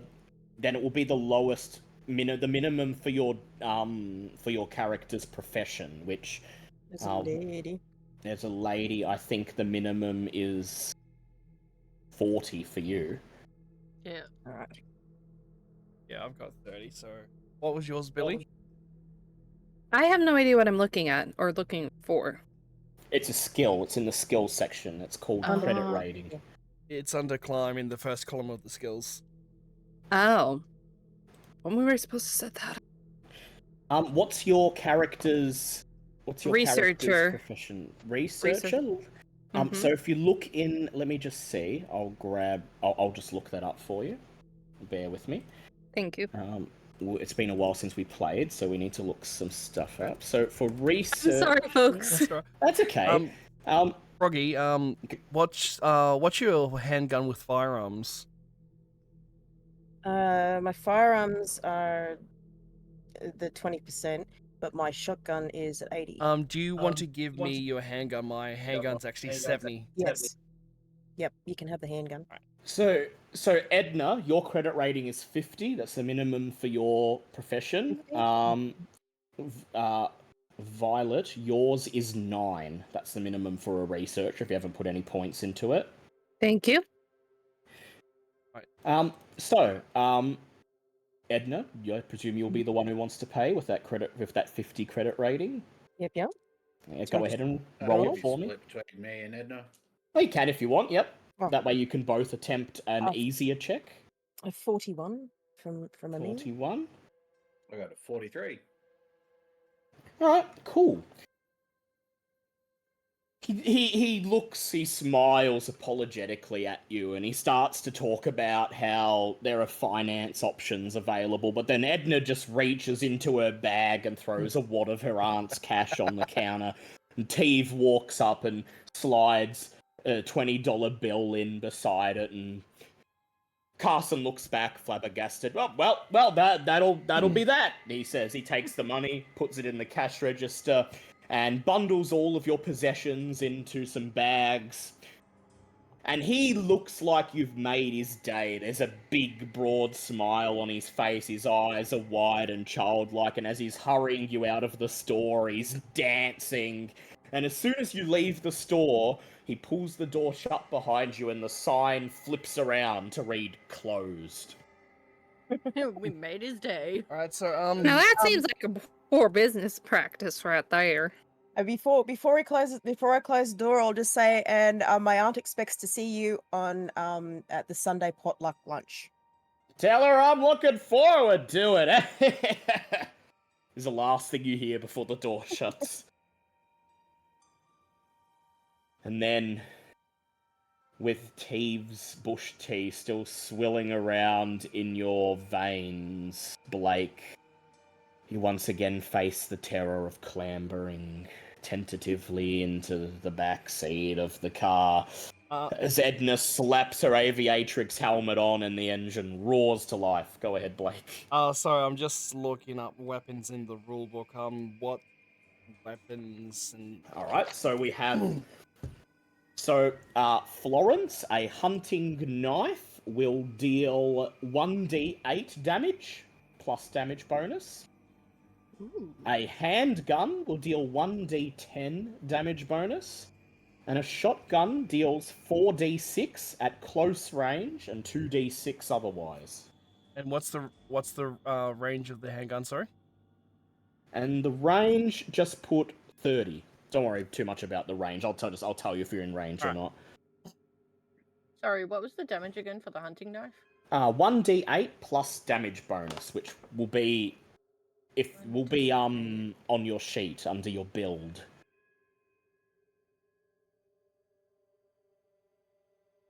Although I don't think you'll have a damage bonus because your size is not particularly high. Yeah. Size is only 50. Thankfully, Blake doesn't have to suffer through the drive because we're gonna time jump ahead. Oh, good. It's in the early afternoon now. The morning flew by in a blur as you looked things up in the library, went shopping and did your preparations, but now, Blake, you find yourself being shaken out of whatever reverie you're in by Edna as the car has come to a stop on the end of a long dirt road. Ahead of you, you can see in the distance the tree line, the telltale border of the Hockomock Swamp. There's a little winding trail that leads away from the car, and at the mouth of it, a wooden sign in faded lettering reads, "To the Comfort Bridge."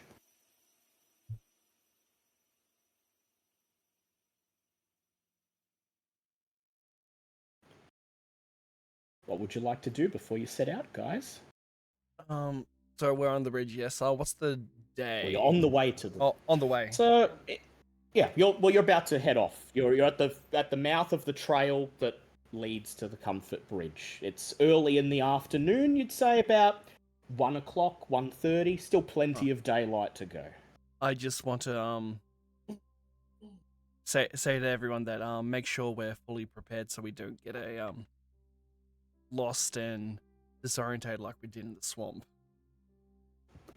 So last time. try to take like maybe an hour to prepare fully. If everyone's fine with that. Did anyone think to get a compass, or would that just not work in the swamp? You with Teve. Yeah, I was gonna say. Well, with the human compass And teeth. yeah, I don't think a compass would actually work. We're Yeah, with the just- human compass there, Florence. So, like, I don't think it would work. He's navigated us through the swamp before. Yeah, I'll do it indeed. again. Okay. All right, So, you're not yet entering the swamp. You're on the edge of it. And you know that the bridge and the Solitude Stone shouldn't actually be too far into the swamp, but you also know that this is the Hockomock Swamp. And so Blake convinces everyone to take a moment and just make sure you're ready. Make sure you have everything you need and make sure you check the map to make sure you know exactly where you're going and how to get back. Is everyone fine with that? It will pass an hour, though. Yeah, in an hour, will it be like well, he said late Yes. afternoon, It'll still be- early yes. afternoon? Yeah, still be the afternoon. Yeah. But about Okay. you 2:30. don't know how long you're going to be out here. About 2:30, yeah, because you said it was about 1:30. Yep. Yeah. Okay. Alright, so that gives us a decent hour of sunlight. Yeah, I take I'll get a there. box of handgun ammo from Edna, which just for a bit of flavor. I know we normally don't count it, but for Flavorness, I looked up how many bullets are in a handgun box, and it's 50, so I have 50 rounds on me. Yeah, more than enough. A clip is itself like 8 bullets, which is quite a lot in this time period. And yet, you wonder if 50 bullets would be enough to kill Lord Yig. Probably not. Yeah, I dare say if I thought of that, I likely think my head would explode. You unfurl a map of the Hockomock Swamp and the surroundings, lay it over the hood of the car, and Teve spends a few moments pointing out the trails and the landmarks and saying if you get separated to meet up at this particular creek, head here, and going through all the necessary preparations. Teve, while you undergo these preparations, is there any special preparations in particular you'd like to make or take account for? I'm using all my stealthy stuff to make myself super stealthy. Yep, throwing on all your hunters things. Anyone else doing anything in particular? I'm just making sure everyone. What? Right, how many medkits do we get? Just one? Just enough to fill Teve's, which will give him 3 more uses. I don't suppose we bought any rope. Yeah, you've always got rope. Yeah, I have some rope too. We have enough rope in case something. Yeah, sorry, Blake just wants to make sure things are evenly divided and we have a good plan. He's still saying this really, really nervously, and as he's doing this, he looks at Teve as he starts gripping his little back Blake book and tries to calm down.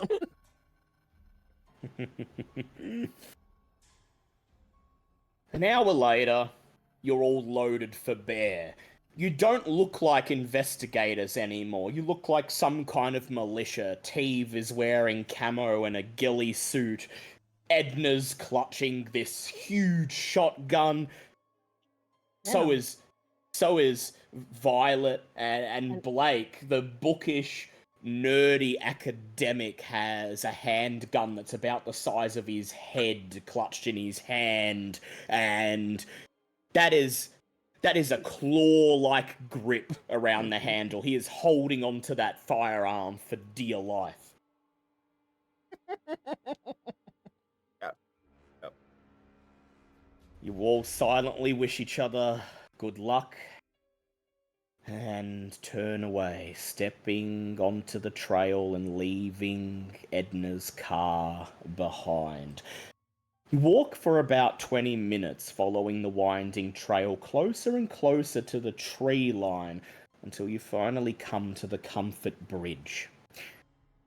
It's right there on the very edge of the swamp. Neither town nor swamp. It's right on the border. This impressive bridge made of 3 ancient stones spans a small river that winds its way up the hill and down into the swamp. The water is about 8 feet across, and the sound of birds and insects can be heard coming from the nearby Hockomock. A small trail can be seen in the brown grass, leading under the south side of the bridge towards an embankment.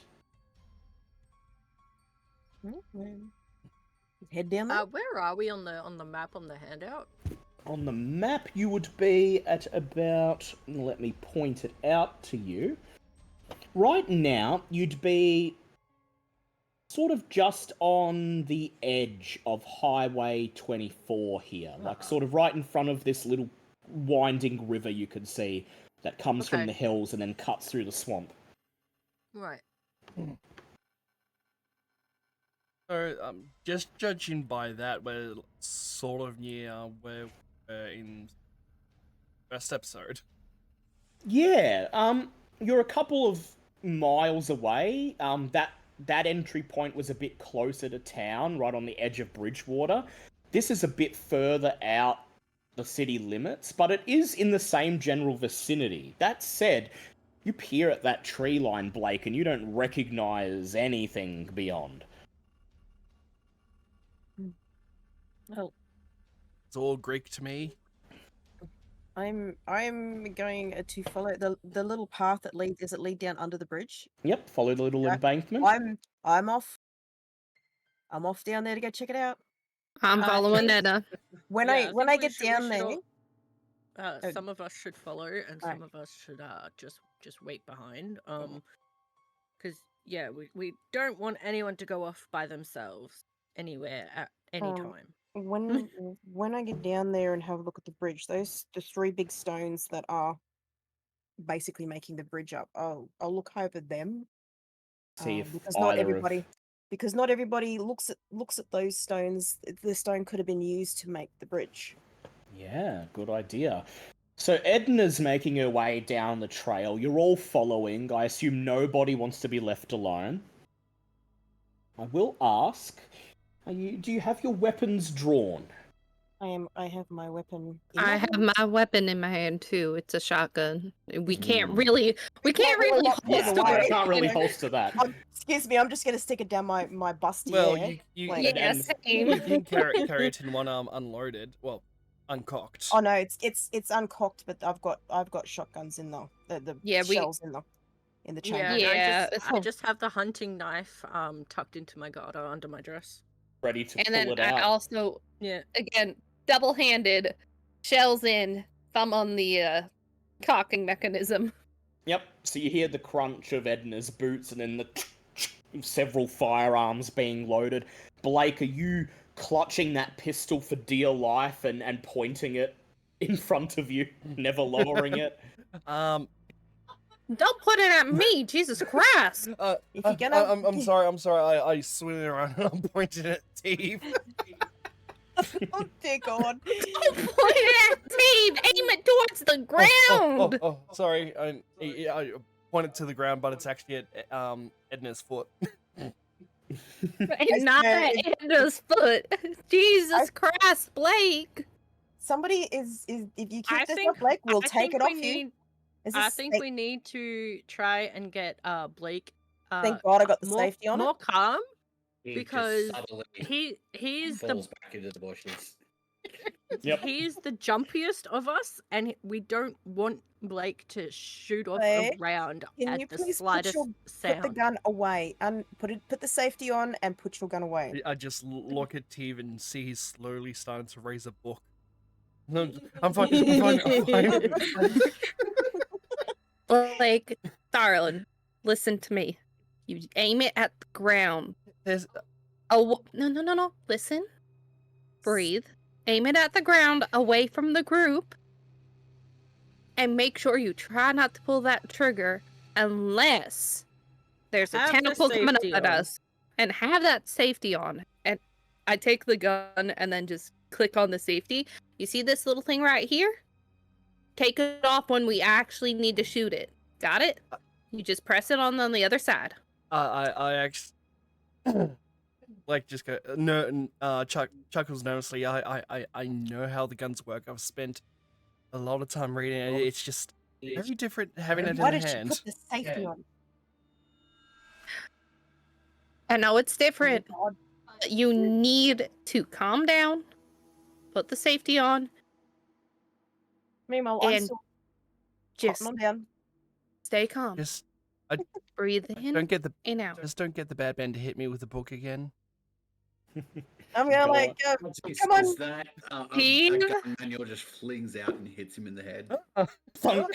Come on, Gilly Man, off we go. I'm gonna say to Teve, come on, Gilly Man, let's go do our thing. You And then just hear this Edna rustle trudges in the down. bushes. So you're all quite paranoid, which is good. You should be. Oh no! God.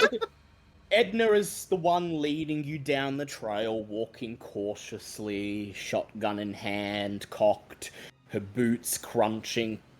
1 footfall, 2 footfalls, 3. The only sounds, the sound of running water, and your boots crunching on the dirt and gravel. And as you make your way towards the bridge and When you see the shadow cast by the bridge and are about to step into it, you all suddenly feel a very familiar feeling. Unseen eyes on you, watching your every move. You glance up at the bridge, up at the tree line, and there's nobody. No sign of any life nearby. Edna, you're at the front of the pack, so go ahead and make a spot hidden check for me.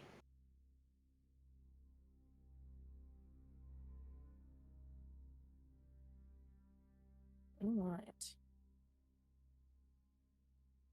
With an 8. An 8. That's even that's my was it the You step down under the bridge into the shadow. You're suddenly cast in blackness. You reach down, grab your flashlight, turn it on, and illuminate the stones that hold up the underside of the bridge. And each of them is a large black stone that looks like it's been roughly hewn off something bigger. 2 of them appear to be nondescript boulders, but the third one, you can just make out what appear to be scratchings, etchings in the rock. And as you approach them, Edna, you see that they look like runes or symbols of some kind, not English letters, not any language you recognize. But there is something very clearly carved into this section of rock. The trail continues onwards, coming out under the bridge, and about 10 meters ahead, you can see what must be the Solitude Stone, a big, pointed, black obelisk sticking out of the dirt and brown grass at the end of the trail, right on the edge of the swamp.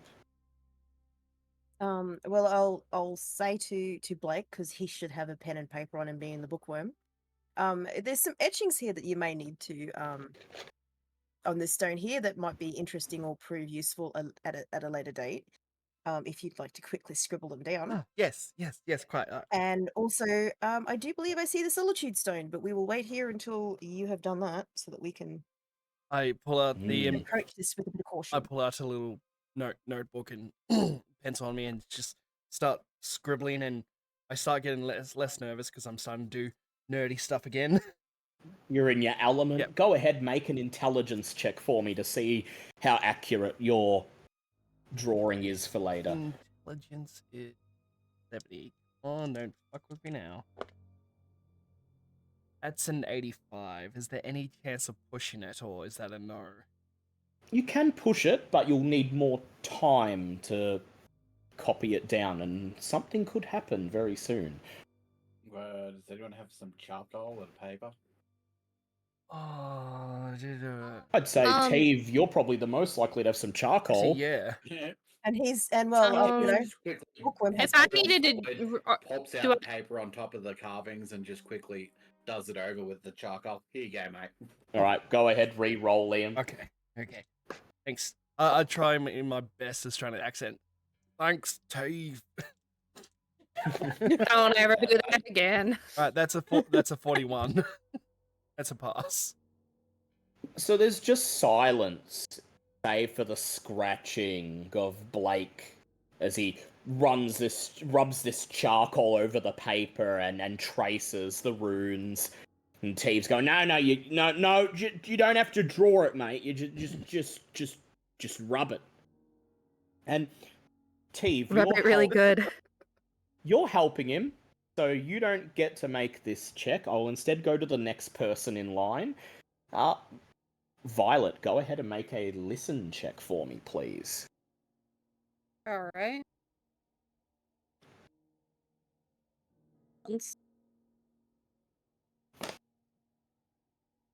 see.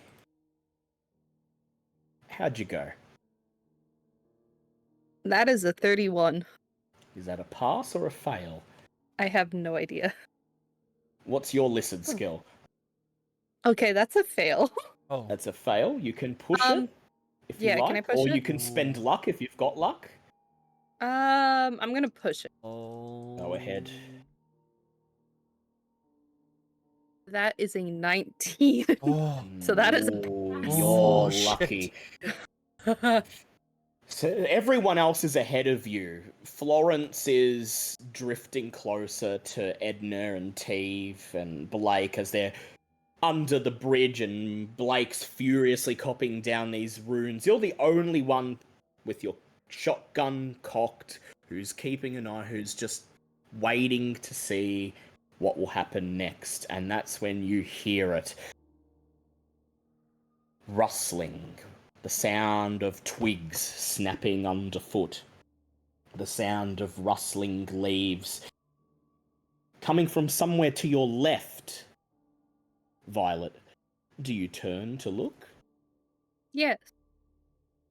You spin around to your left and just manage to catch it. Roll a sun check for me. Oh, shit.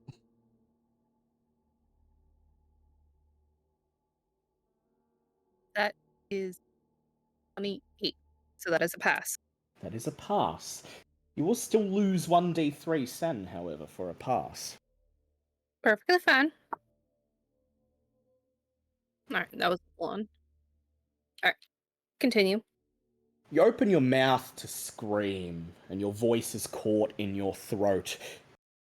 It's standing in the broad afternoon daylight, standing up at the mouth of the trail that winds down towards the bridge where you all are, watching you. A slender, short, stunted figure. At first, you think it's a child, but then you see that whatever it is cannot be human. No human has skin that grey, the colour of stone, the colour of salted, rotten earth. No child has eyes that are that bloodshot, that piercing, that narrow and predatory, peering down at you.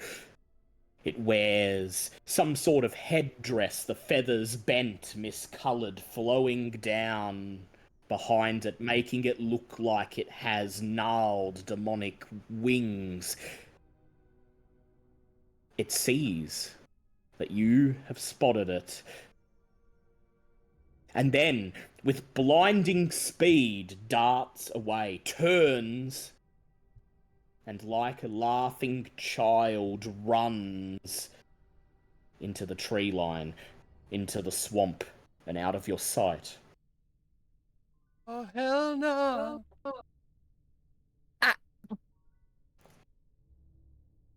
Guys, you better fucking hurry! We're being watched. Exactly, we are being watched and they know we're here. Oh, they're always watching. They're always watching. They're always watching. Bl- So she What? literally is watching, like, now, like, on the shoulder when she yells this. It's not like a normal thing. This is a panic yell, like, guys, you better fucking hurry. Yeah, you can We're you can being all watched. hear. You could hear the urgency in her voice. Luckily, Blake's just about finished copying the runes. But now you have to decide what to do next. Turn around, make your way back to the car, and pass where that thing was standing, or press on to the Solitude Stone Oh, and press on. beyond. Solitude Stone, at least check out that. So Mm. close, you can see it. So, Edna's about to lead everyone under the bridge, out the other side, and towards the Solitude Stone. Violet, you are the one who saw the thing. What are you going to do? You're going to follow them? You're going to stay where you are? You're going to take the rear and watch their back? I'm gonna take the rear and watch her back like I'm doing. You have one shotgun in the front and one shotgun in the back. Yeah. I'm watching their rears. You motion for Florence to get in close behind you, stay behind you, and then you sort of back down the trail, pressing up against the others, watching the back as they slowly move ahead. You pass under the bridge, and for those few moments when you're in the pitch dark shadow, There's an unmistakable sense that something is waiting, that something is going to jump out and grab you. But then you come out the other side into the afternoon sunlight, and instantly you feel relief flush through your mind and bodies. You gather in front of the pointed, dark black stone. It looks like a gnarled, skeletal finger clawing its way out of the brown grass and muck and dirt. Standing this close to it, you get the impression that the Solitude Stone was once much bigger. There are marks on the side and base that indicate that parts of it were destroyed, chipped away, snapped off. This thing that was clearly some sort of cultural artifact to somebody destroyed and repurposed as raw materials. Edna, go ahead and make me a spot hidden check or a history check. No.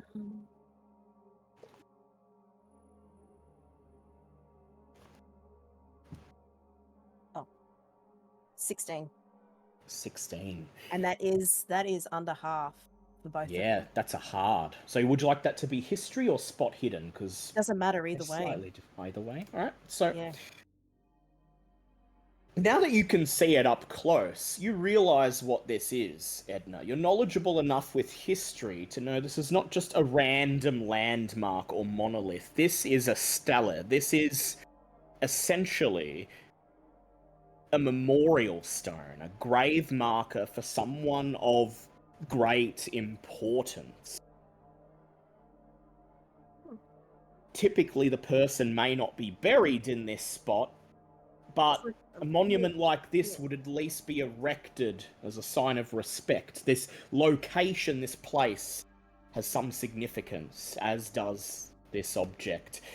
And that's why you feel personally insulted, Edna, when you notice English letters carved neatly into the front of the stone. A clear later edition. I'm going to bring that up in Owlbear Rodeo so you can see it.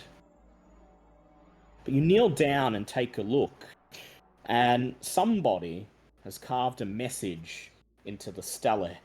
It says, "All ye who in future days walk by Nunca Tacit stream, love not him who hummed his lays, cheerful to the parting beam, but the beauty that he wooed in this quiet solitude." There's something at the bottom, a signature or a citation, the letters JY, and then the Roman numerals for 22 and 32. Page numbers, perhaps? In what text? You have no idea.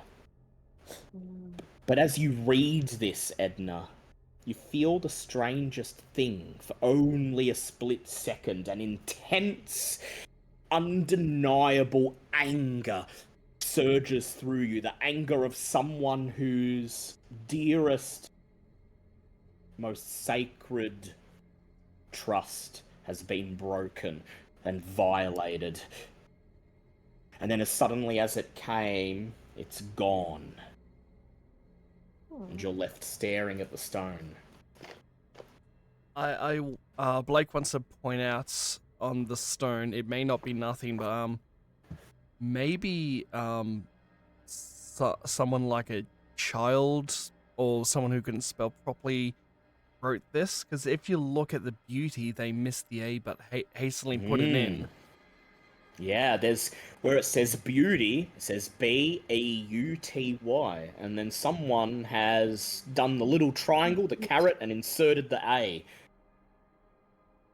Butte. Spell that one. JR. Is it JR or JY? JY, sorry. JY. Do we know how long this stone's been here for? the stone itself, the Solitude Stone, anyone who's local to Bridgewater would know it's been here pretty much since the time when the town was first settled.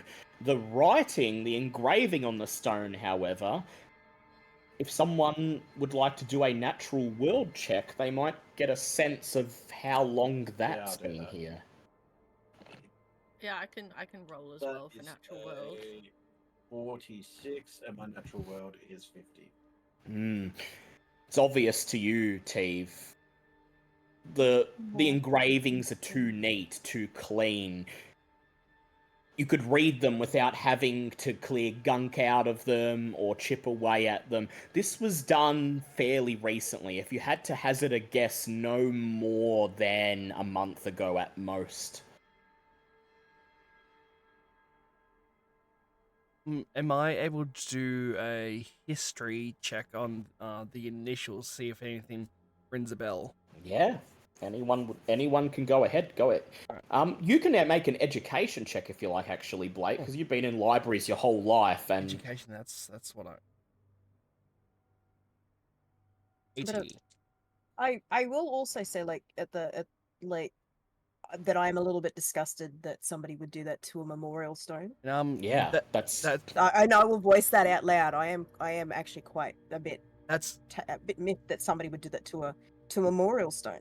Nah, I would too. That would explain why that creepy dude is so pissed off that we're over here. And that's just on a critical success on a 16. Those initials, JY, is it a name or is it initials? What do the numbers point to? You can think of a number of possible solutions, Blake. You won't know for sure until you can get to a library and check. But you can think of at least 5 or 6 books that are written by authors either whose names include those letters or have those initials. You don't know any books well enough to be able to directly remember the numbers and what they're citing, but there are a number of possible books it could be, Blake, and one of them, you realise at this moment, could have been the book that Angela was reading in the weeks leading to her death. Is that the book Azathoth and Others, or another book? That's your book. That's my your book. My book, okay. That you've got.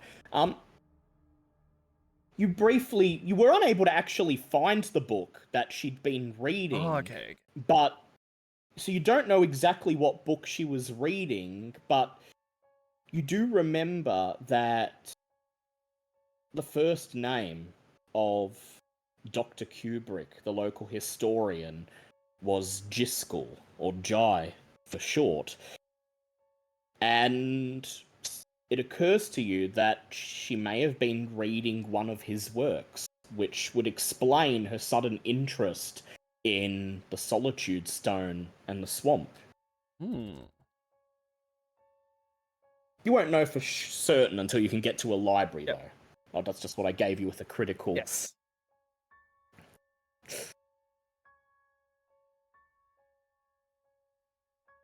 Florence? Yes. As Edna voices her frustration, her anger that someone would violate a memorial stone like this, that's when a voice whispers in your ear. You see it. They defile all. Nothing to be left. Make me a power check, please. 23. Pass.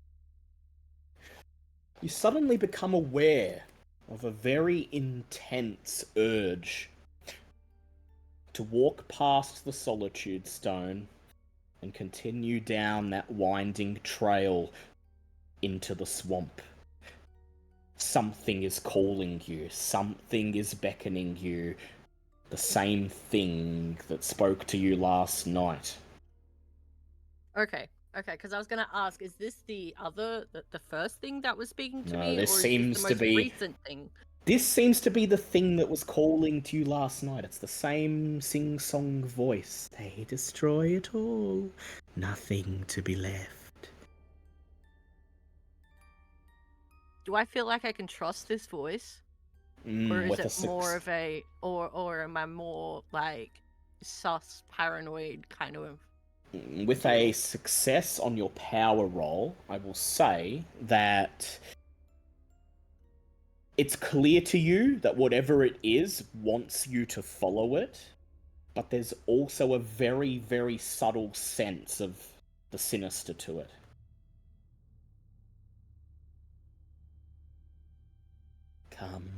Come to the tree, come to the tree and join me. Okay, the way that you're saying it like that sounds like it's trying to beckon me and it's more danger than anything. That's a fair assessment. I feel like Florence hearing the voice from last night and then hearing this voice and seeing what was carved and like the anger and pure disgust that we all have that someone was defiling a sacred stone like that, she'd want to like see if she could help this person that's talking to her, but that the sinister tone of that, it's just like she's second guessing herself. Yeah, you're conflicted. On one hand, you kind of understand why they would wish people harm, but you also have a survival instinct. Yeah. I don't know what to do here. I'm Florence is dead in her tracks. Yeah, well, Violet, you're the one closest to her, and you're the one who sees her suddenly stop, her ears perk up, her eyes narrow as she listens to something. Darling, what are you hearing? That voice from my hallucination last night. The voice that I could hear singing to me, beckoning me to follow them. I hear the same voice again. But what? It's not the same voice as the last time I could hear voices. This is a childlike voice. And what is it saying? It's telling me that they defiled. They defile everything, and it's telling, like, beckoning me to follow. I'm not sure what we should do here. I don't know if it's asking for help, and I don't know if it's luring us into a trap.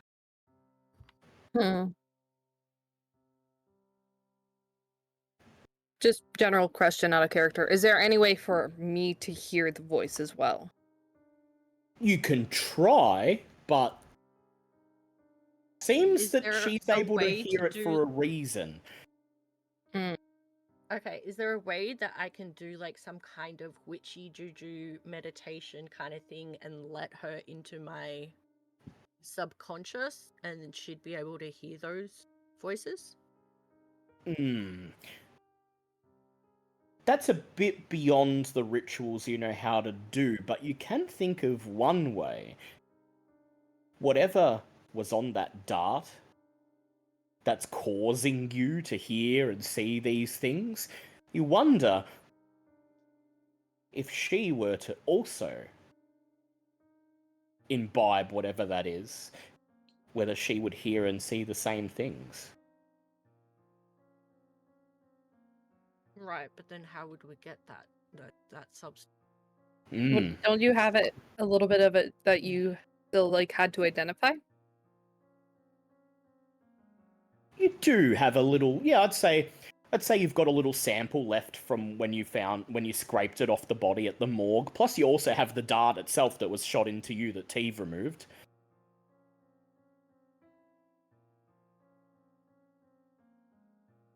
Right,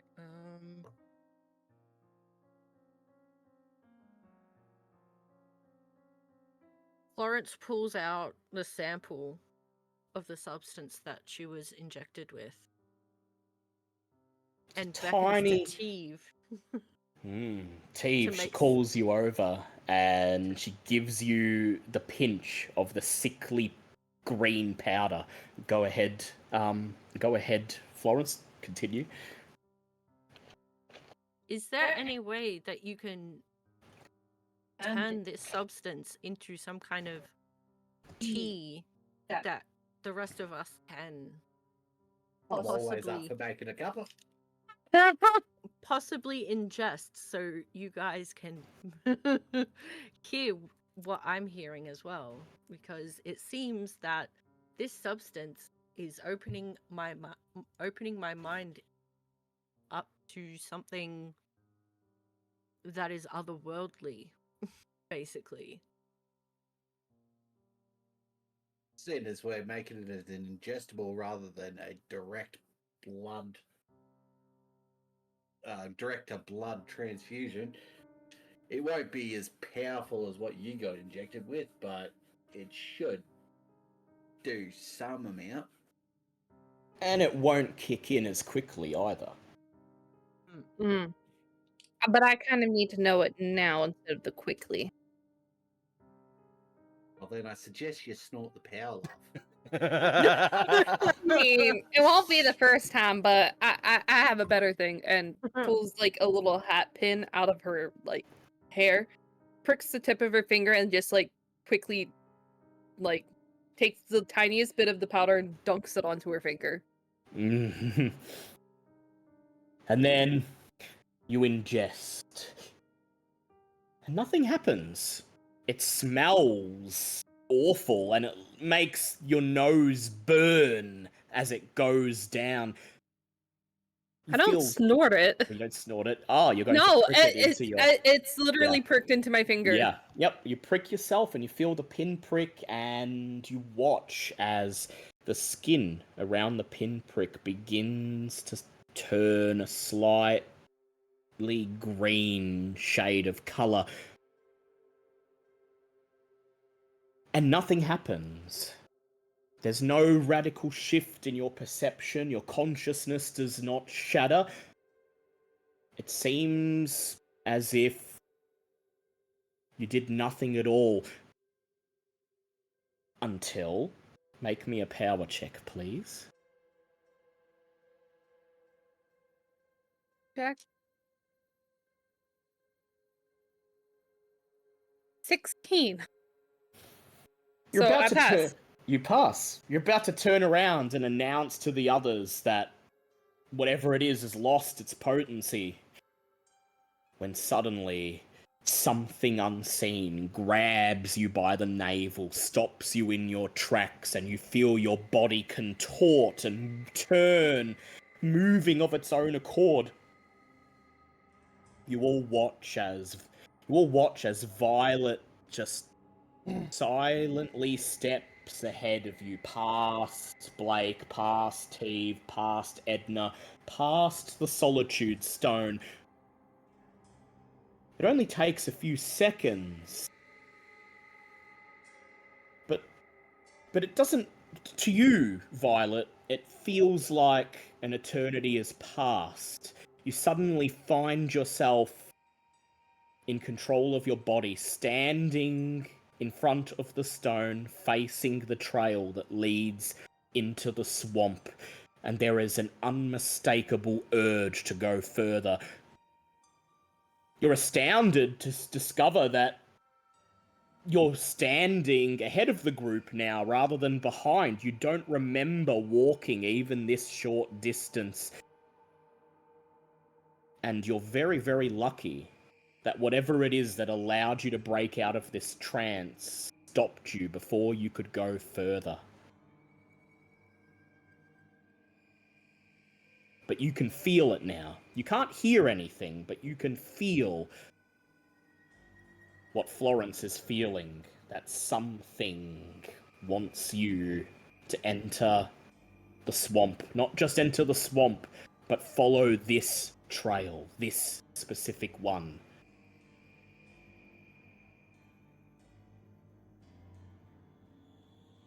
I look at the group and then go,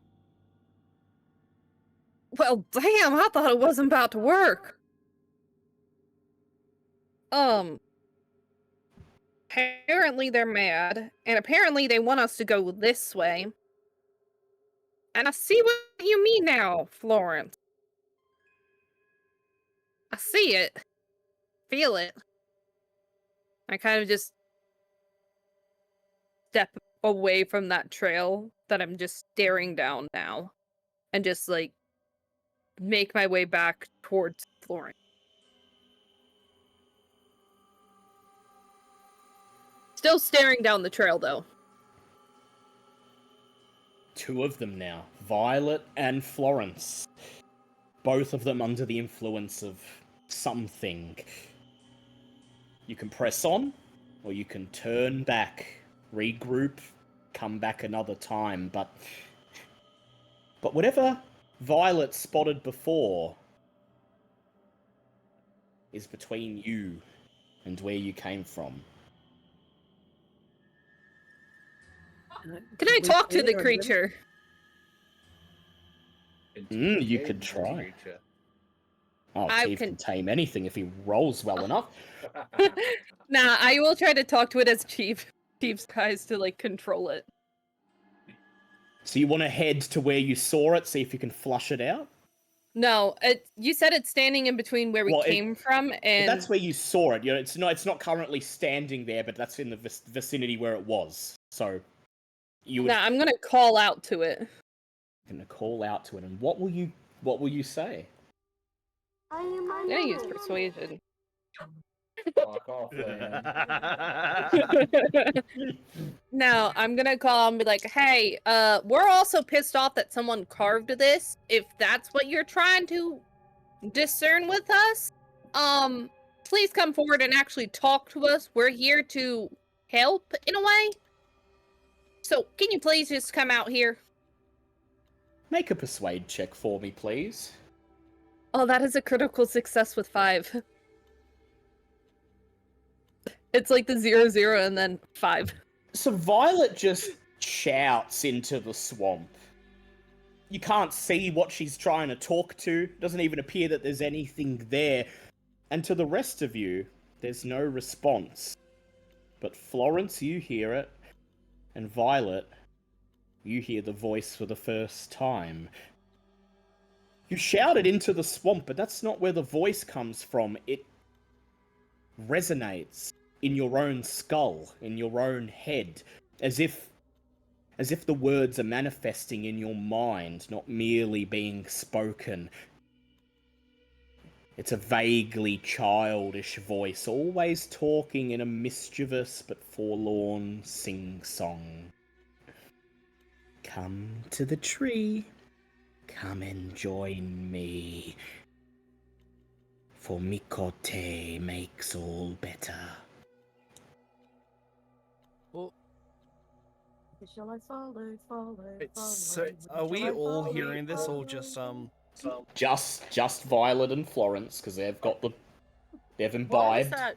What was that the text in that book that mentioned Mikote? Yeah. There was the creature that lived in the swamp that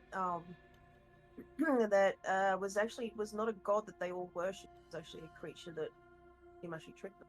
Yeah, that they thought was the god of the swamp and worshipped, but according to that text you read, is little more than a demon that straddles the boundaries of the living and the dead. And weaves his dreams. Love not Because him it's who promises harmed to his...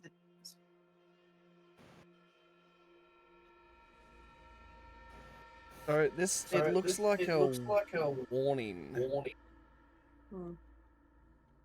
Carved into the stone. I'm wondering whether the Nankaset stream is where Mikote is, like. Perhaps.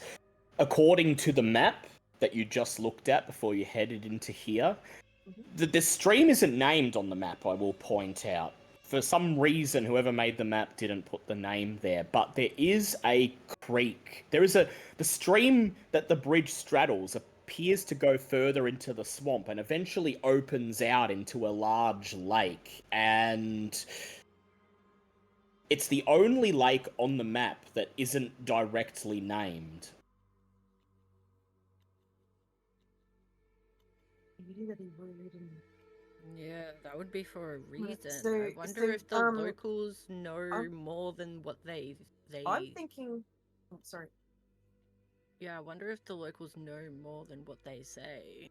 I'm also thinking that this is like as you walk by the stream. So everybody who after this point in time, when you walk past, when you go past his stream, basically where he lays, if you hear the humming, he's probably something like a siren in a way, Mm. and like he hums and he can put you to sleep. So you to the parting beam, I'm not quite sure. So there must be it must be like the light. I was gonna say like a light, the light that takes you to this thing, but the beauty, and you're not supposed to love, but the beauty that he wooed in this quiet solitude. So there's possibly a spirit or a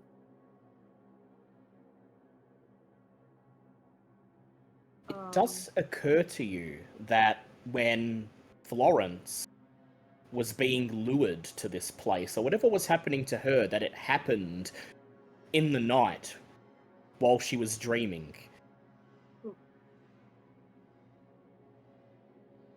Sunlight. It cannot operate in sunlight. It only operates in the dark with its dreams then. cheerful to the parting beam, which means sunset. So cheerful to the parting beam. So when the sun leaves, like the sunlight leaves, something about the beauty that he wooed in his quiet solitude. Well, there is poetry in the fact that the solitude can be beautiful. So it's definitely a warning, and I'm going to say he's going to be very similar to a siren. But if Violet's assumption is true, as long as the daylight remains, So- then He's not going to should cause be any safe. physical harm. Yeah, he's not going to cause any physical harm, but he will try me to. and you will be in danger once night falls. Exactly. No matter where we are, because if they can basically get to us while we're asleep, we're gonna have to be watched like a hawk overnight.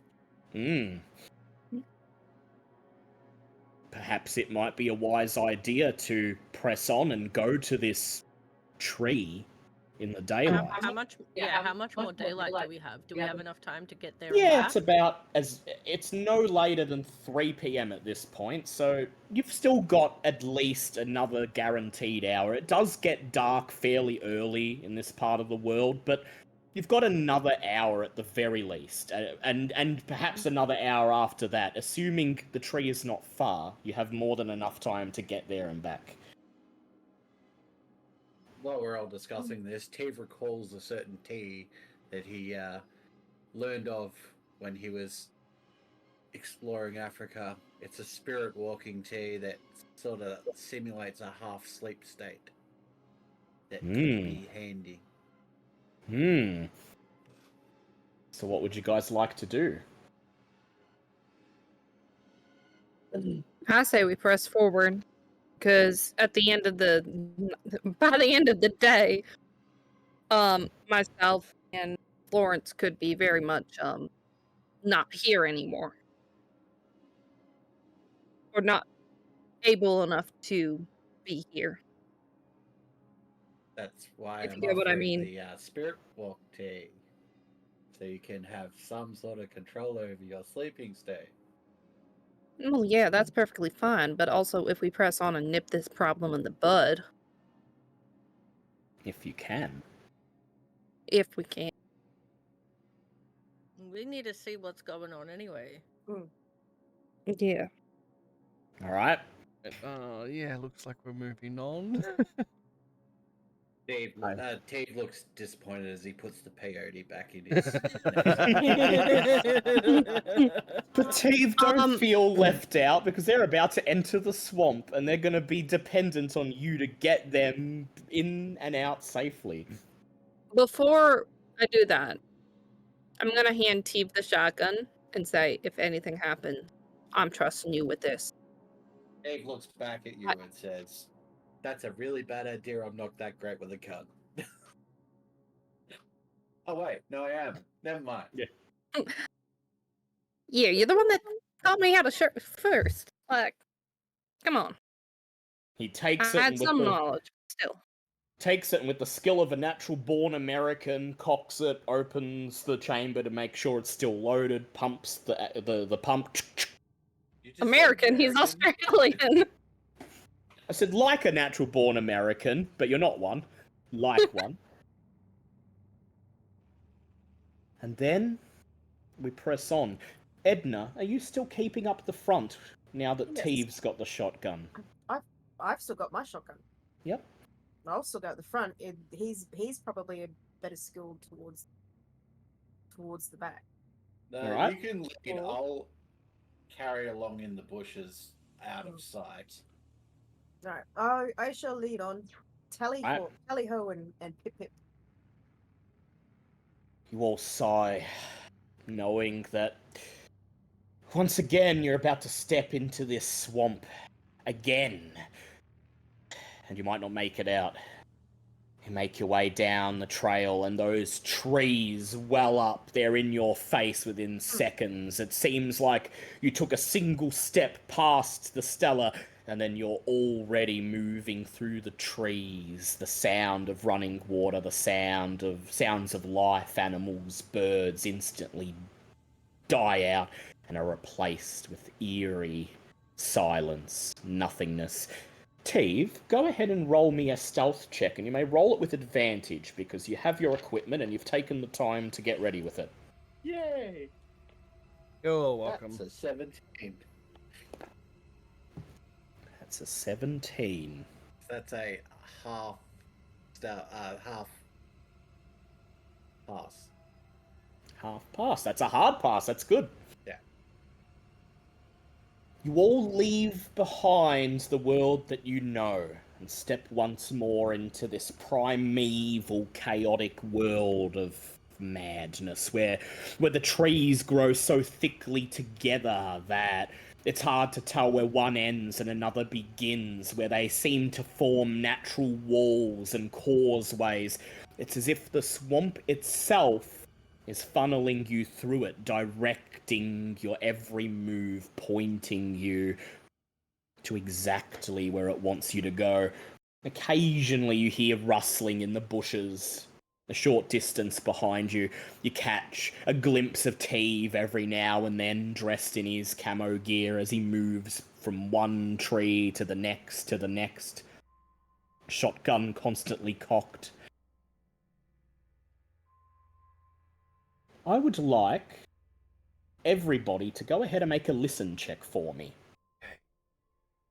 Oh, listen. That's a hard pass.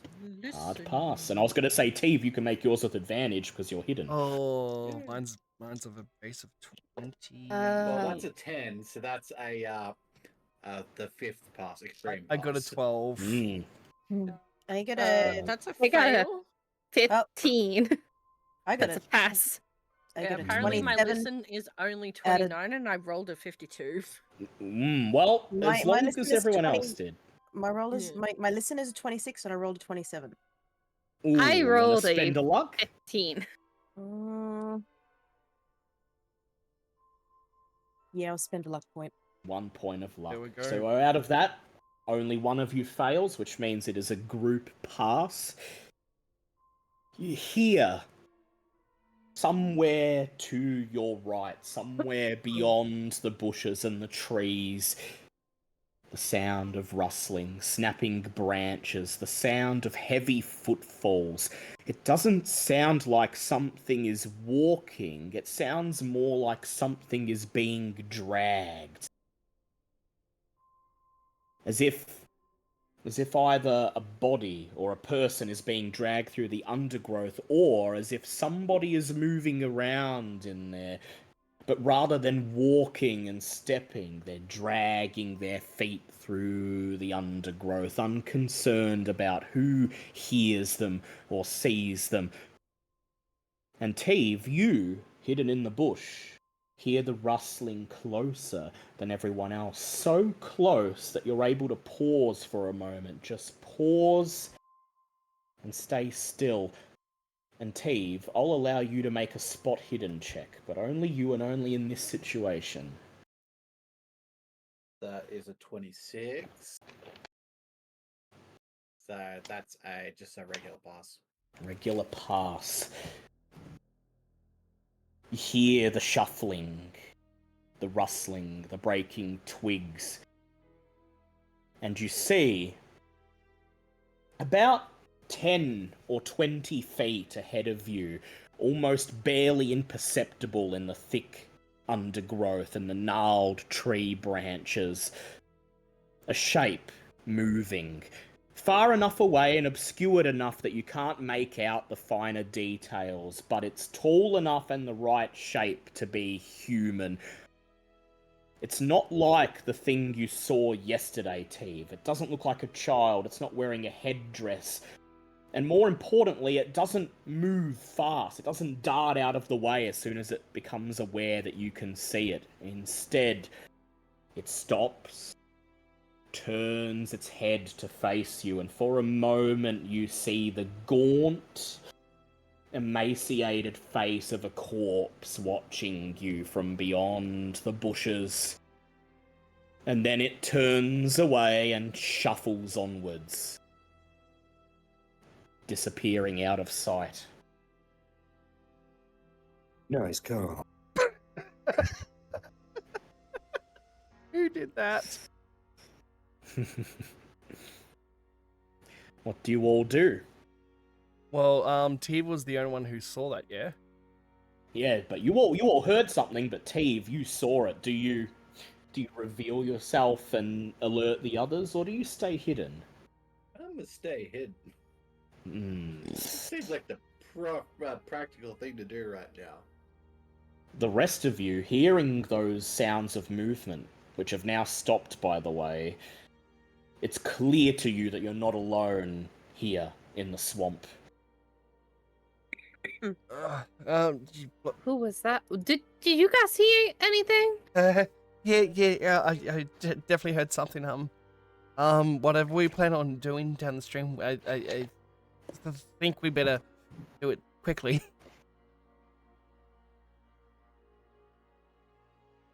And so you press on. Onwards, further and deeper in. It feels as if the trees are getting closer together, as if the swamp is now trying to suffocate you. The trail narrows so much that you're forced to move in single file. And when you look back and try to catch sight of Teve now, you can no longer see him. And Teve, it's taking all of your strength and energy to not lose sight of the others as the swamp gets deeper and deeper.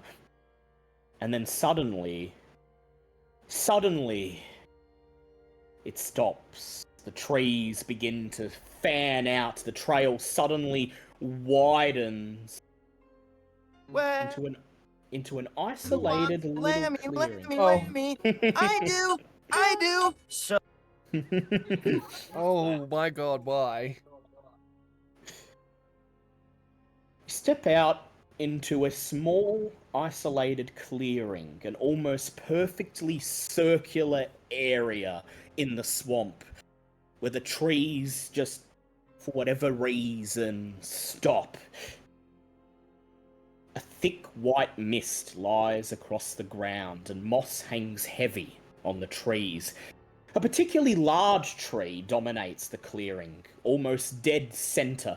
This tree looks extremely easy to climb. The branches arranged around it, almost as if they're supposed to be footholds.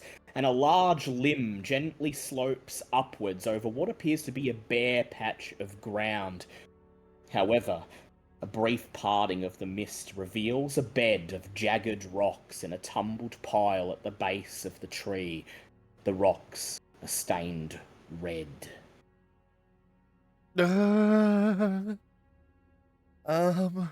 Yeah, I think it wants us to climb, but it's gonna be a very disastrous thing if we fall. But also, where are the bodies? Wait, is They're this in the the tree that water. it was telling us to come to? This seems to be it. You, Violet, and you, Florence, you can tell. You see this giant tree rising above everything else in the center of the clearing.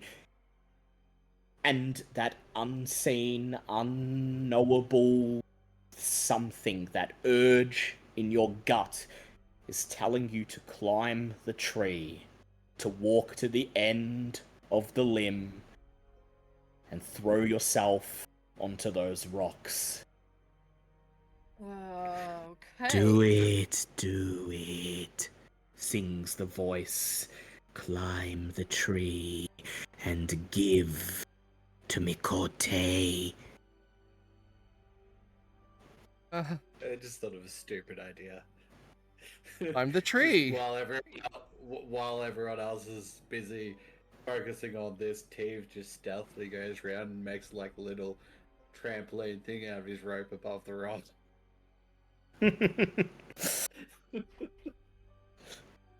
Do we I mean, see you this? can try it.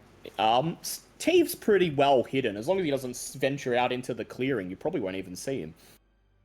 Can I do a spot hidden or or even natural world? Can I do a spot hidden? And if anything, I probably need to climb afterwards. So I'm gonna do a spot hidden first too. Just in Go case. ahead. Are you going to climb the tree? No, spot hidden. Yes, to see if you can spot Teve. Or just see So what's that- in the vicinity, yes. Vicinity for me. 15. And, how... I got an 11. Yep. So, Florence, what are you using your spot hidden for? Are you just examining the area, or are you trying to see if you could find Teve?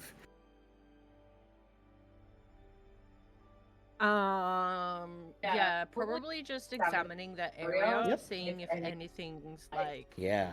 Alright. unusual. Good, because I'm pretty sure if either of you notice what I'm doing, it won't work. Yeah. Well, Yeah. Teve, I'll ask you to make a bushcraft roll.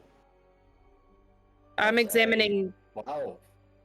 12. Which is it's only hard, but still. So no one's aware of what Teve's doing as he starts to tie ropes in knots and sneak around the perimeter of the clearing. But Florence and Violet, you're drawn to the tree. The closer you get to it, the stronger the urge gets to climb it, to throw yourself on those rocks. And you realize if you had come here at night, you may not be able to resist. It's only because there's still a little bit of afternoon sun trickling through the canopy above that you're able to remain as lucid as you are. You examine the base of the tree, the rocks, the gnarled roots. There are many red stains on the jagged rocks, some of them old, some of them quite old, but some of them fairly new. And, lying in the grass, just beyond the patch of jagged rocks, you see a torn, pale blue children's backpack.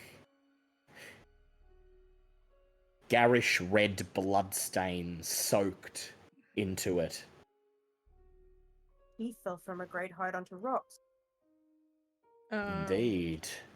As soon as I Ah. see and notice that backpack, I try to gain my senses again and walk towards the backpack instead.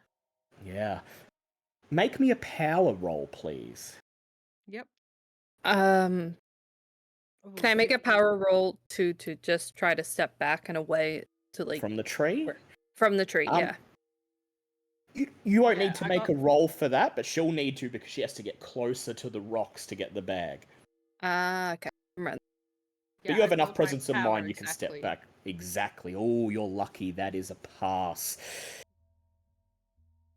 You can no longer even hear the voice. It doesn't need to talk to you anymore. It's blatantly obvious what it wants you to do. You have to stop after every step, will yourself to remain in control of your body, knowing that if you give up for a second, before you know what you're doing, you'll be climbing that tree, trying to throw yourself onto the stones, end your life. You hold your breath, reach out, fish the backpack out of the grass, and then turn and run back to the others.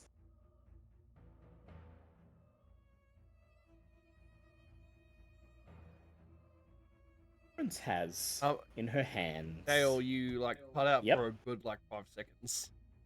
Oh, did I? Yep. I was going to say she fishes the backpack out of the grass and then turns and runs back to the others.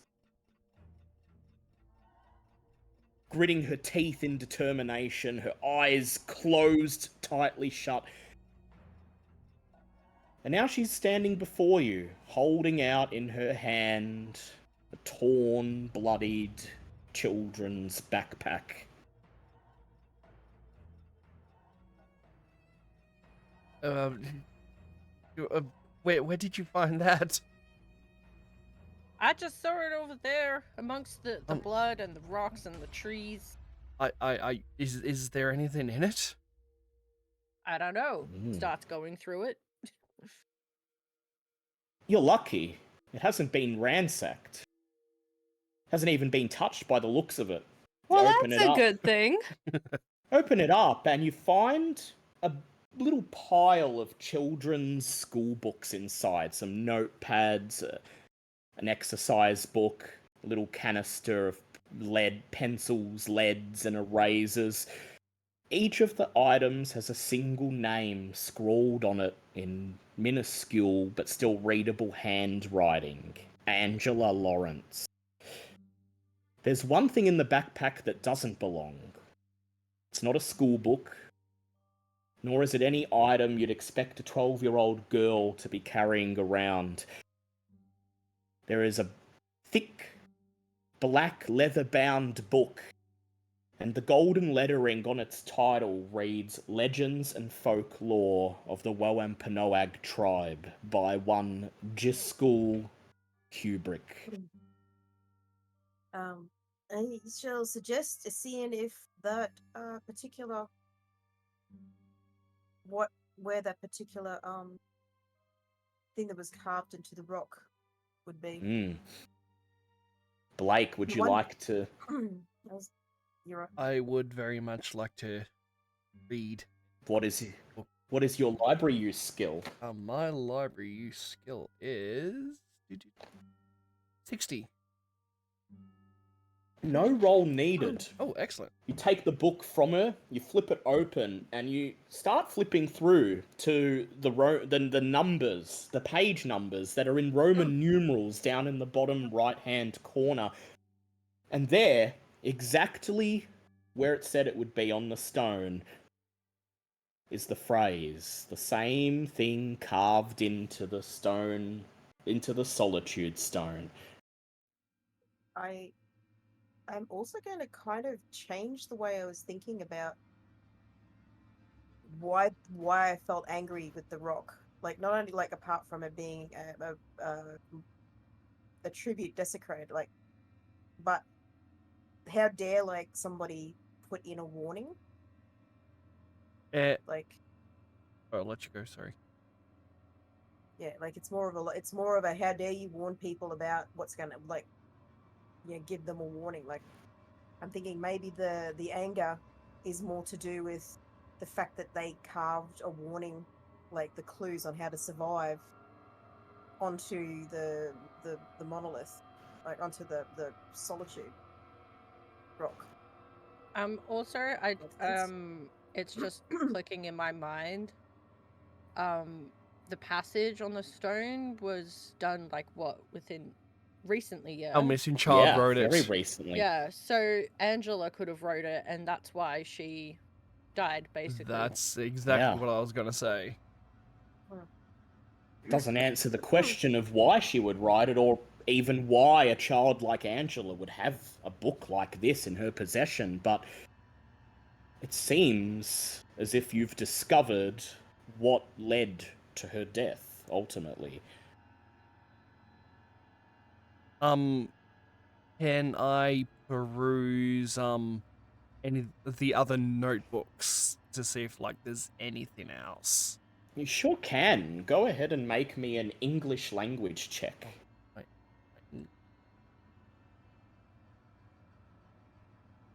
Wouldn't that just be education? Or educate. Yeah, it's education by default if you haven't put points into it. Oh well, my oh, it's The education is its base, is the base score for it, yeah. Yeah. well, I kind of wish I didn't put points into the language owned because that's 40. My education's 80.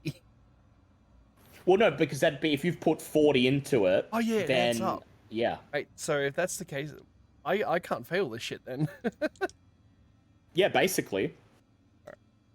But you see if you can get a hard or an extreme, though. 26. 26, nice. So that'd be a The note- hard.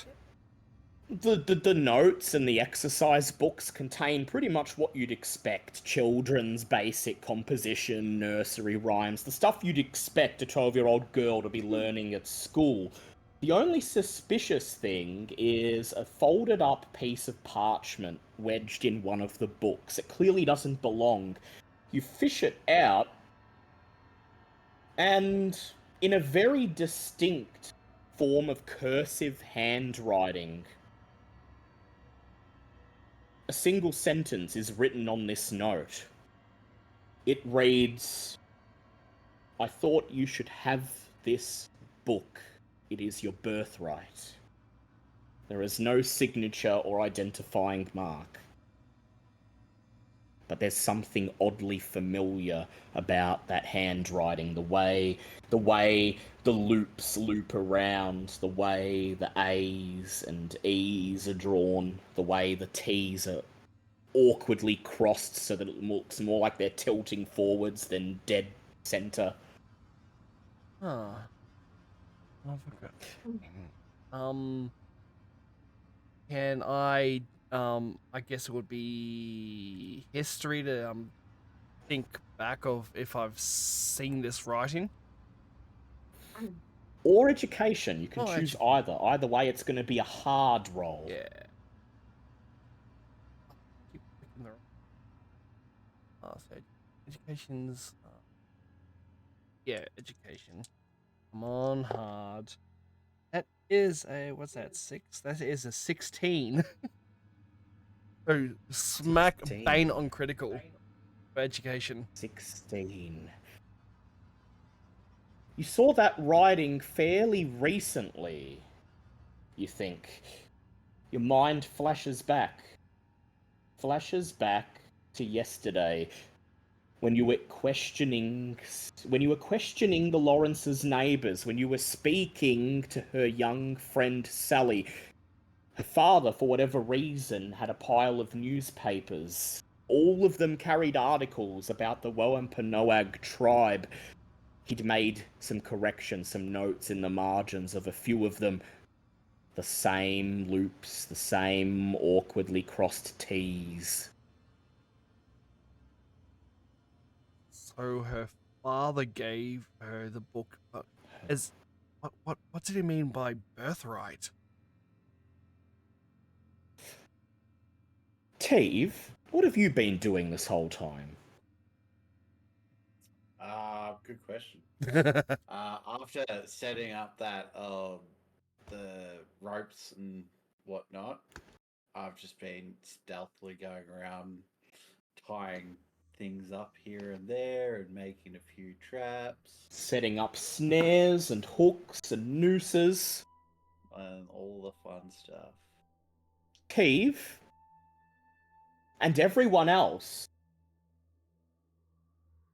Just as Blake voices that question, but what did he mean about her birthright? You hear a great snap and crash. The sound of a rope being drawn taut as something heavy is caught in a snare and dragged off the ground. Oh.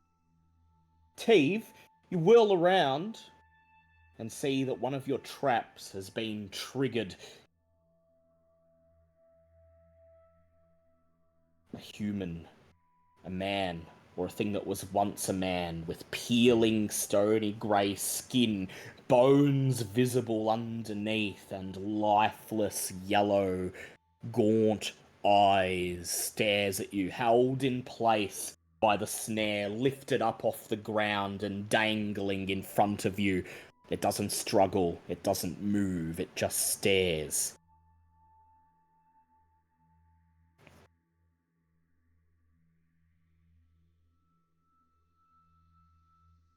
I guess we all go to the crash. Turn around, and you all push into the tree line and find Teve there staring at it. Staring at this thing. Dangling off the ground, held in a trap, yet making no effort to move or struggle, as silent and as still as a corpse, but clearly watching you, following you with its dead eyes. Tatters of leather.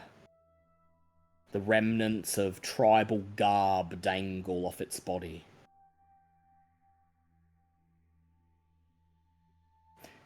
Teve, you managed to catch one of them. Everyone else, including Teve, go ahead and make a listen check for me. 33. That is a 69. That's going to be a fail. 30. 33. Oh, 14, 19. that's a pass. 19. That's a pass. 19. That'll be a group pass. Suddenly there's a crack. A scream as another snare goes off. You see a humanoid figure wrenched off the ground, pulled up into the trees and bound there. But then you hear another snap, rustling of branches, the sound of wood snapping in two. You whirl around and find two more of the silent corpses that have somehow evaded the traps, shuffling through the trees towards you, saying nothing. Making no effort to grab you, just slowly, calmly, silently shuffling towards you.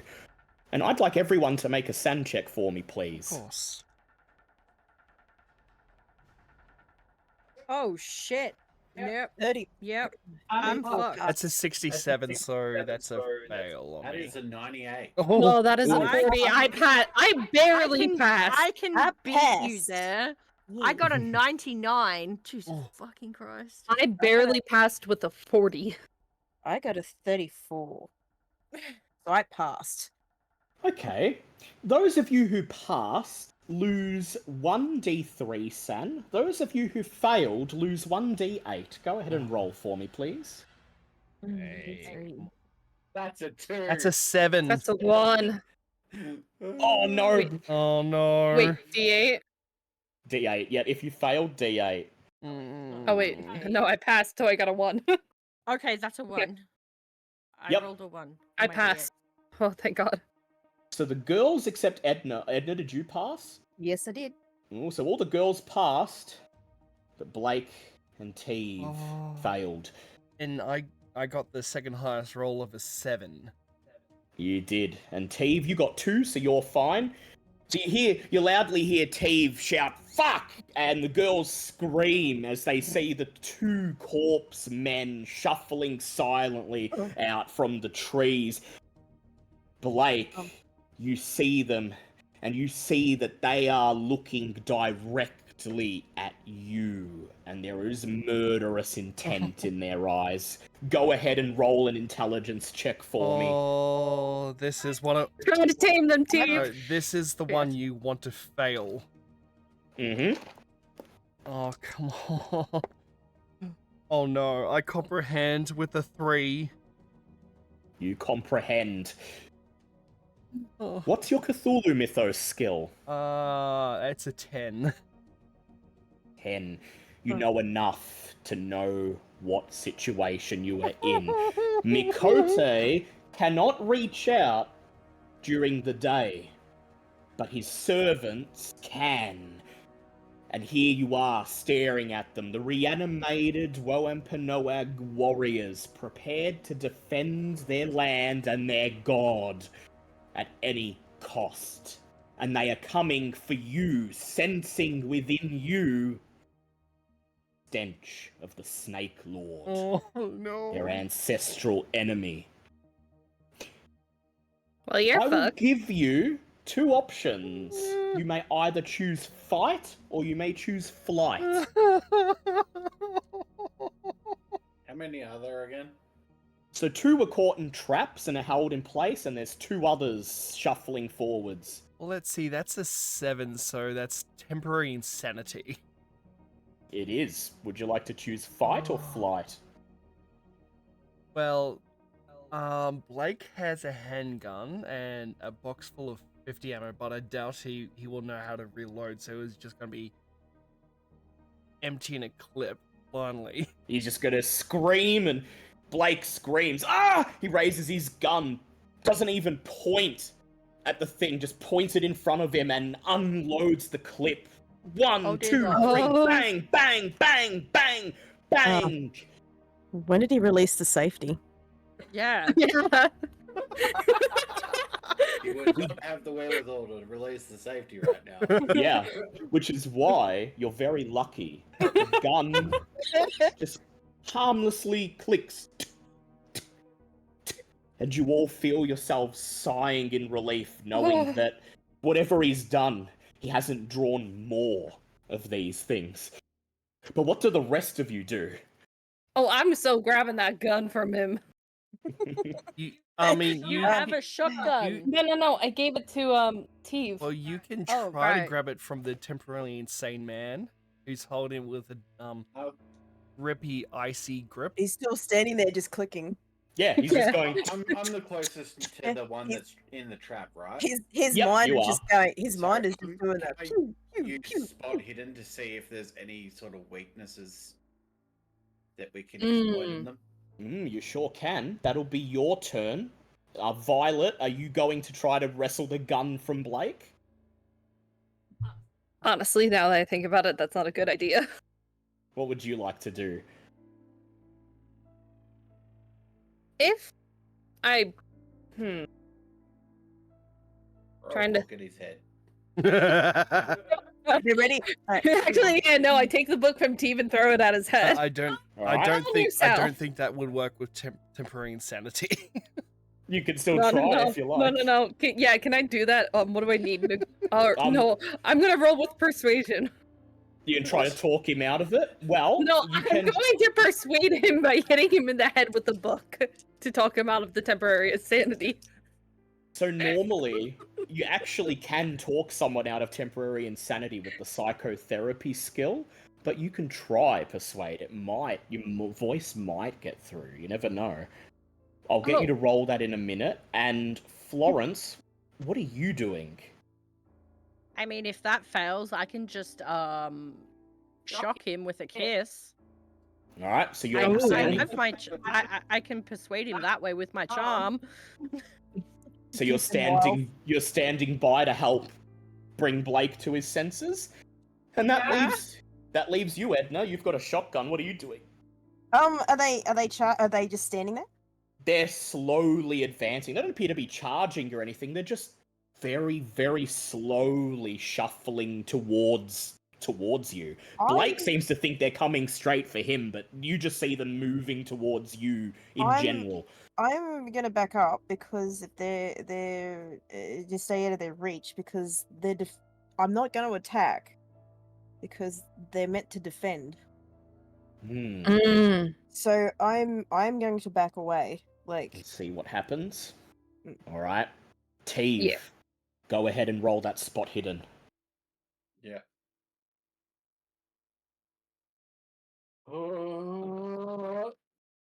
That is a 63, which is above. Can I read my other book, which You is sure called can. Dropkick's Guide to Paying Attention? Yep, go ahead. Oh Roll my me a God. D100. Oh, God. 50-50 Okay. chance that it works and you pass. That's a 3. 3. Would you like to turn your failed spot hidden into a success? Yeah. You remember rule number 3. If it looks like it wants to eat you, don't go next to it. And so keeping a healthy distance, you study the thing. Study it as it dangles there in your snare, not struggling to get away, just watching you, its yellow, gaunt eyes filled with murderous intent, undying hunger. You notice a couple of things. You notice that when it came into contact with your trap, that the snare seems to have broken one of its legs. Its left leg is jerking out at an odd angle, but the thing doesn't even seem to notice. Rather, the only thing it seems to notice whatsoever is the snare around its neck. And it idly reaches up with its left hand, makes a feeble attempt to loosen it, making a clear attempt to protect its head. It realizes it can't get the rope off, and then its arm drops and dangles uselessly.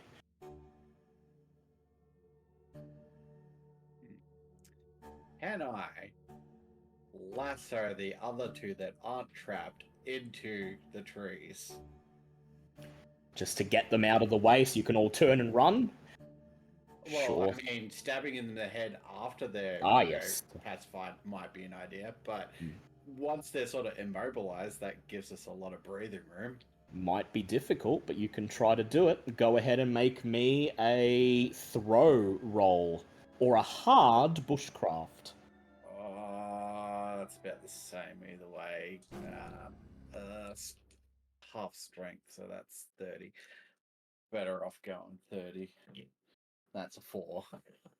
It's a 4. Alright, I'll ask you a question. When you go to lasso one of the other ones, do you turn your back to the one you were just looking at, or do you try to lasso another one while making sure that you're facing the one you have trapped? I wouldn't go so far to say as turn my back on it, but have it in the corner of my eye. Yep. Alright, so even though you got an extreme pass, because you're not paying full attention to it, I'm going to give it a chance to roll and resist. So I would like you to tell me what your size is. 70. 70. Its size is smaller than you. That gives you the advantage, so it's going to roll with disadvantage. We'll get to that in a moment, though. Violet, Yes. what do you say to Blake? So I take the book, right? Yeah. That Steve usually uses. Yep, pull it out And of his just- hand while he's getting ready to lasso the other one. And just go up and go like, Blake, snap out of it, and just hit him over the head with the book a few times. Go ahead, make me a persuade roll. Oh, that is such a good pass out of 6. Blake, Yes. you are still terrified. There is a voice in your head screaming, shoot, kill, kill, kill, kill, or be killed. But then you feel a sharp pain at the back of your head and you hear Violet's voice, snap out of it, snap out of it. And you're able to gain control of your faculties for just a fleeting moment of lucidity. What would you like to do? Well, considering I'm still temporarily insane, and I feel like I would still keep trying to click the gun. Actually, no, wait, no. Since I got a little bit of composure, I'd like to take the safety off. Oh god. Click. He just looks at you, Violet, and he nods as he reaches down and click. The safety comes off, and then his eyes glaze over and widen like dinner plates as he raises the gun, and he's about to fire. Florence or And then Edna? we have Florence come in, tackle Blake, and give him a smooch. Mm. With my charm. Florence, what is your size? Oh fuck. It's a 50. We're the 50. same size. 50. Yep. My And Blake, what is your size? 50. 50, yep, you're the same size. Go ahead, Florence. I would like you to 19. make a charm check, 19, and Blake, see if you can beat that with a fighting brawl check. Oh, Jesus, okay. Have anything fighting? Wait, is that a 9 or a 6? Either or. No, I don't. Okay. That is a 35.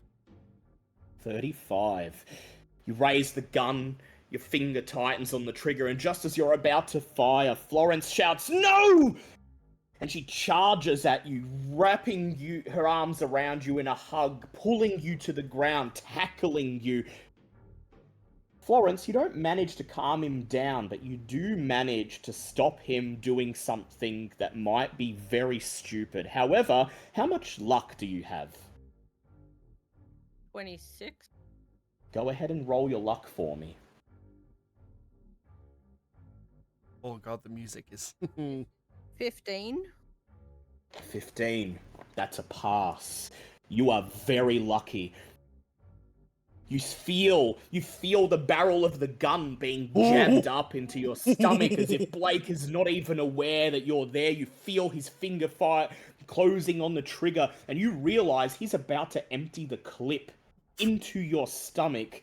You reach over, wrench the gun out of his hand, and toss it to the wind. Oh. Just Fuck. before it goes off. I love you, kitchen gun. Blake, you're vaguely aware of a great weight on your chest. You see Florence peering down into your face with a look of anger and frustration and sheer terror.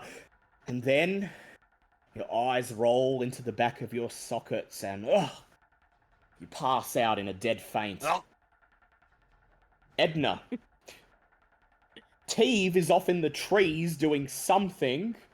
Violet and Florence have desperately tried to stop Blake firing that gun. Blake is passed out and unconscious, with Florence lying on top of him.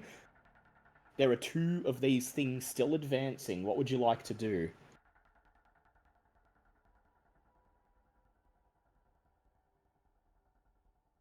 Edna. Not Florence. They're still advancing. I'm still backing away. I'm keeping my eyes on them. Yep. But, Shotgun raised. Yeah, it's not really raised. It's not pointing towards them, but I've got it ready so that all I'm going to do is swing it. They're It's more of moving. a, Who else had Yep. a knife? it's more of a defensive I had the than it knife. is attacking position.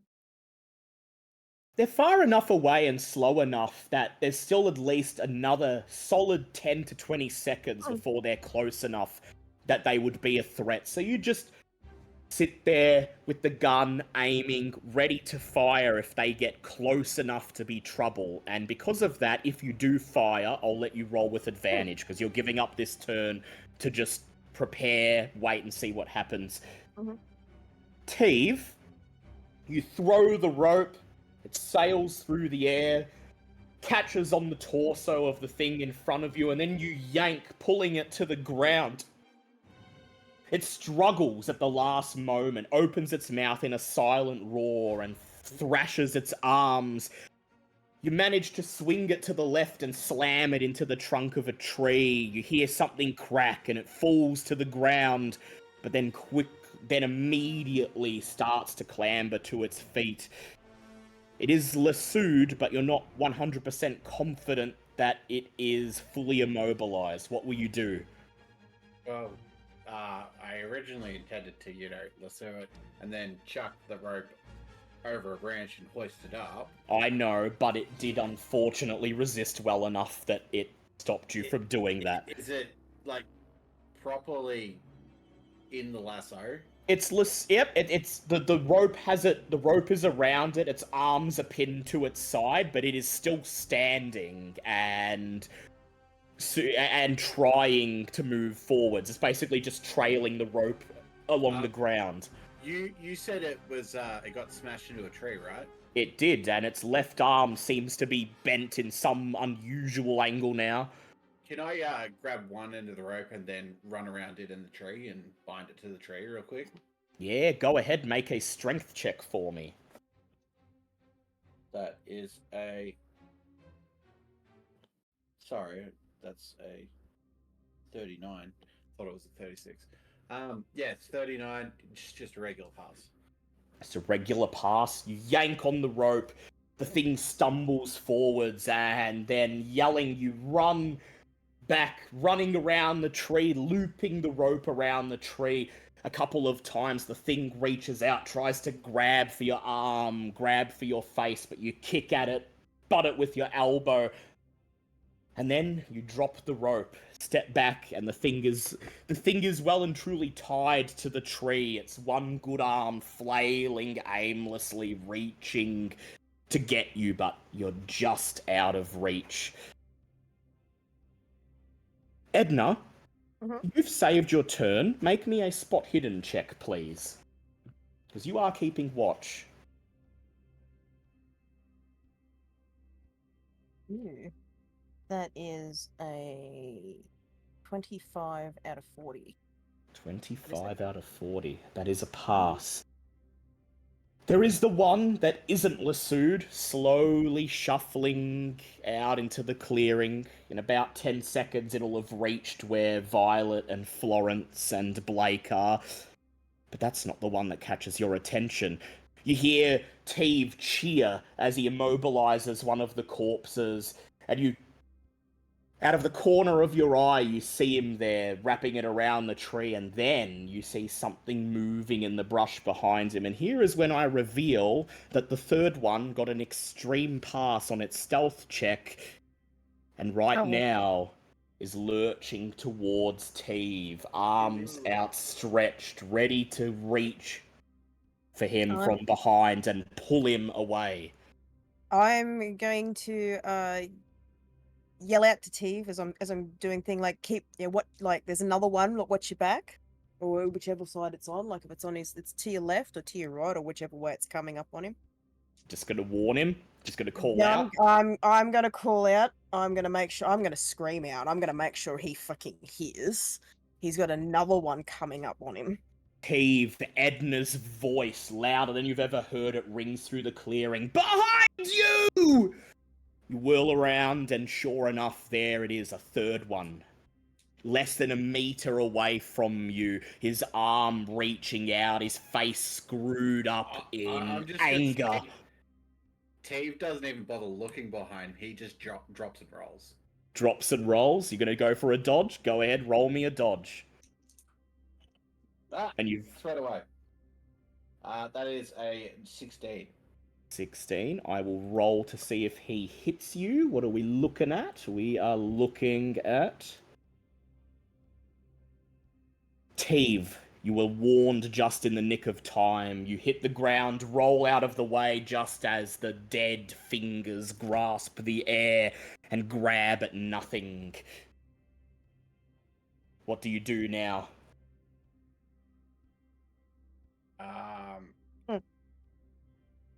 Stab it in the head. Stab it in the head. You don't have it lassoed. You're going to have to get within stabbing range. It could be potentially dangerous. Are you prepared? Actually, that's probably a better idea.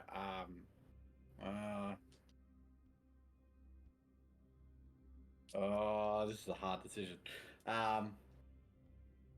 Yeah, stuff. I'm gonna go for the stab. Go for it. It's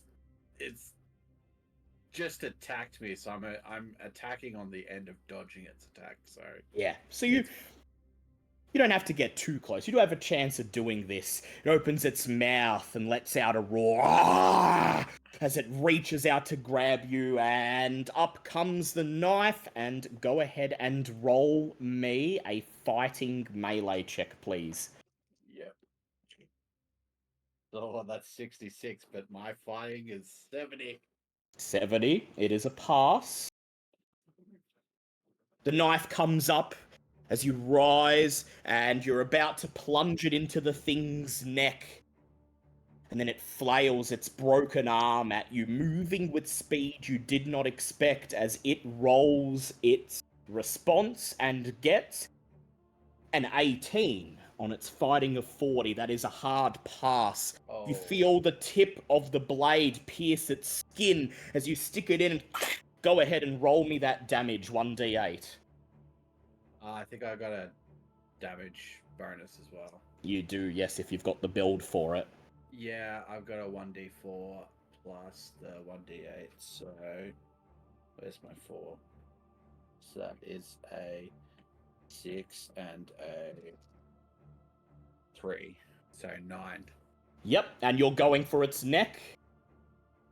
I'm assuming I'm going for its eyeball socket. Or its eyeball. Eyeball socket, good choice. See how much damage was that altogether? 9. 9.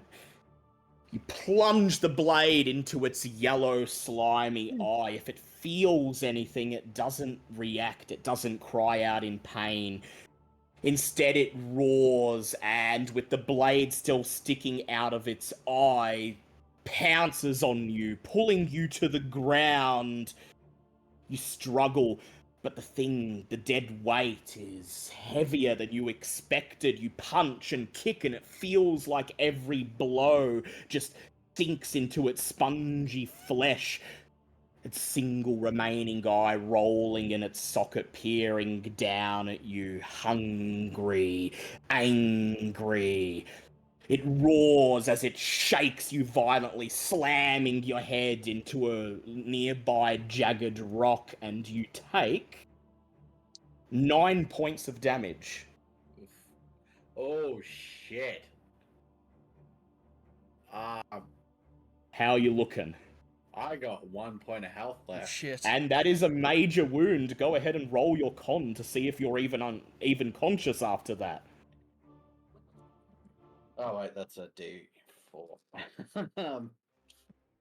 That is a 21 and my constitution 60. Yeah, you feel searing pain as if someone split your head in two, and you feel your consciousness ebbing and flowing, and then you urge yourself to come back, telling yourself you have to fight, you have to survive, and manage to remain conscious.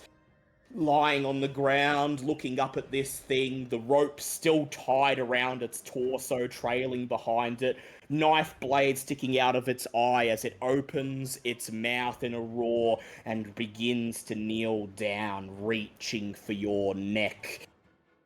Florence, Violet, and Edna, what would you guys like to do?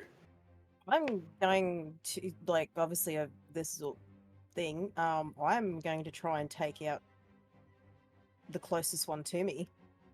That'll be the one that's advancing towards Yep, you three, and not the and- one that's about to get Teeve. Thanks, Well- leave me to die. Didn't I have 2 on me and No, One- I'm engaging the one of the two, and then the other one is coming at the rest of you. Yeah, and another? one of another them's tied two. to a tree. Yeah, he tied one of them to a tree, so now there is just the one that got the drop So, on him there's- and the one so there was coming at only you. only 3. Yep. Not Oh, counting okay. the 2 that were previously trapped. Well, are are they coming towards me or are they coming There towards? is still one coming towards you, but he's also off fighting the other one. And about to die. I'm going to see You'll if have I a can chance to save yourself, but I am going to see if I can hit the one that is over at Teeve T. will be long range, so it won't be full damage. Go ahead and roll your firearms, rifle or shotgun, please. That's a 27 out of 80. Ooh, nice. You raise the gun, point it towards where you can see Teeve rolling on the ground, and the gunshot rings out. Go ahead and roll me that 2d6 damage. 46. Really fucking good. Oh my god, 11. 11. Mhm. The head thing explodes, showering you, Teve, with bone and slimy grey dead skin. But at least you're alive. The headless corpse falls, collapses, lands, sprawled over you, pinning you to the ground. But somehow you're not dead. Edna? Yep. While you were aiming at the one that was trying to get Teve, the other one is drawing ever closer.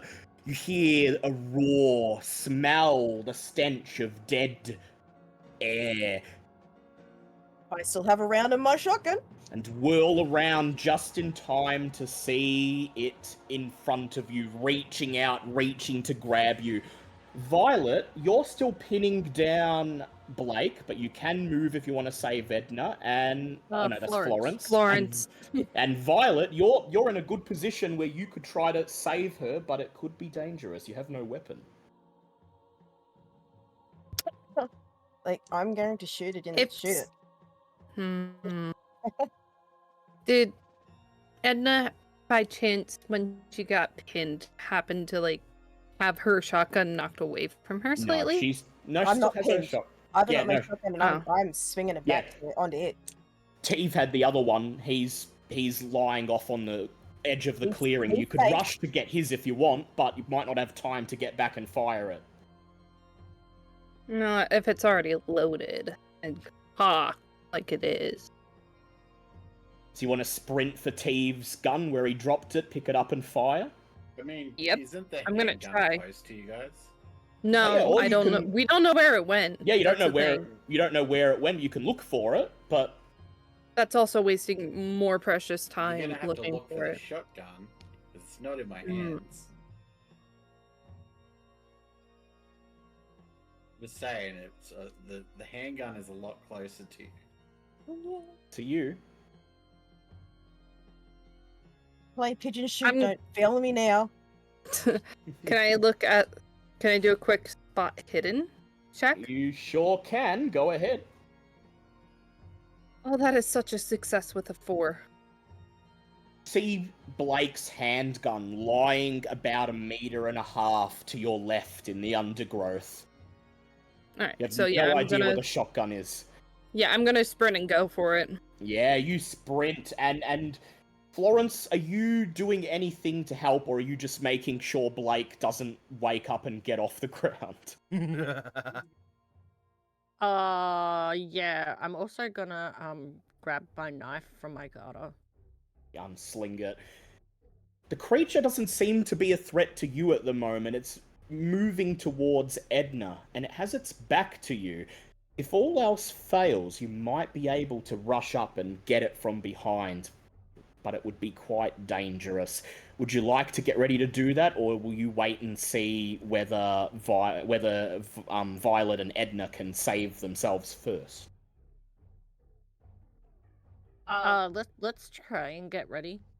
All right. Yeah. You clamber up off Blake, he grumbles something in his unconsciousness as you move up, and you begin to creep forwards, the knife held out in your hands. Bang! The handgun is fired. Go ahead, Violet, make me a firearms handgun roll. However, because you had to look for the gun, you didn't have time to aim particularly well, so this will be a hard roll. They still feel me now. Oh, that is a beautiful. So it's a 1. A 1? Oh, fantastic. So Right. that is a critical hit. And in Call of Cthulhu, when guns, which count as impaling weapons, critical hit, that's max damage, and you roll again. So 8 points of damage, and you may roll another d8. Or 10. No, a pistol is d10, so 10 points of damage, plus you roll another d10. Oh, that is beautiful. Hold on. So another D10. Oh, that's a 4 on top of that. 14 points of damage. Edna, this thing is getting closer and closer, its fingers only inches away. The gunshot rings out and you watch as the bullet slashes across the thing's cheeks, stripping away its skin, spilling shards of bone and congealed blood on the ground in front of it. It's taken 14 points of damage and it stumbles, but it continues coming, opening its mouth in a terrible, angry roar. Okay, you copping the other barrel. Go ahead, make a Ooh. firearms, shotguns, rifle check, please. That is a 26 on an 80. 26 on an 80. I will roll to see if it is able to dodge. Not very likely. Bang! Go ahead and roll me 4d6 damage. That is close range. We have 9, 11, 14 points of damage. 14 points of damage. Its head explodes, its skull shattering, sprinkling you with fragments of bone. You nearly blasted off your feet from the recoil of the gun. And the next thing you know, you're standing there, gun still cocked, just letting out heavy breathing. While the thing sinks to its knees and collapses in front of you. They are never going to believe this at the country club. Definitely not. Hey, Violet. Yes. Go ahead and make me a listen check. Oh no. I think it might be time to leave. That is a... Hold on. My brain decided to die for a second. That is a 12. I hope those weren't unfortunate last words. 12. Don't worry, you'll have a chance to save yourself. You're about to cheer as the one Edna shot goes down, but then you hear something heavy, limp foot dragging across the dirt. You whirl around and see another one. One that has managed to break out of Teve's snare, the rope dangling behind it. It stumbles over the rope, nearly losing its footing, and holds out its arms to reach you only inches away. Can I shoot it at point blank?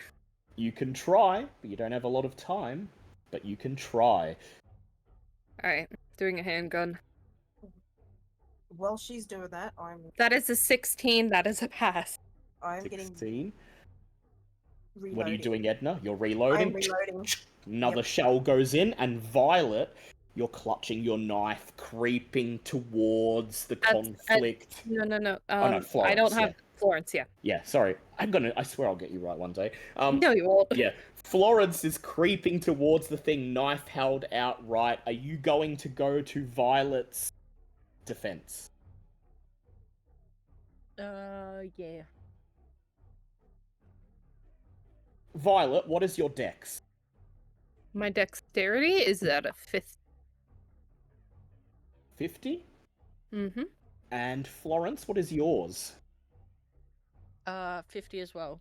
50 as well. Alright, both of you roll dex for me, please, and we'll see who gets to go first.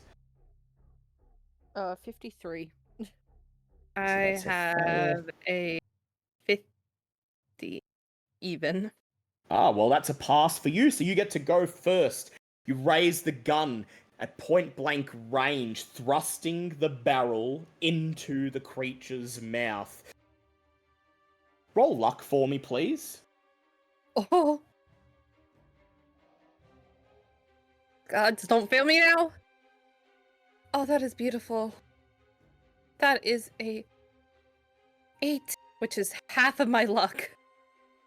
In a parallel universe, your luck ran out, and the gun jammed because of Blake constantly firing it with the safety on. But this isn't that universe. Another gunshot rings out through the clearing as you roll damage. Go ahead, 1d10 damage for me. That was a 5. was a 5. The bullet grazes its cheek, searing through the flesh, but it seems to not notice, continues ambling towards you, its bulbous, dead fingers outreaching. Florence, you're up. What would you like to do? I guess stab it in the head. Stab it in the head. Go ahead and try. You're creeping. Do you want to just run at it, or do you want to creep as close as you can before you strike? Try and creep close. All right. Go ahead. Roll me a stealth check, please.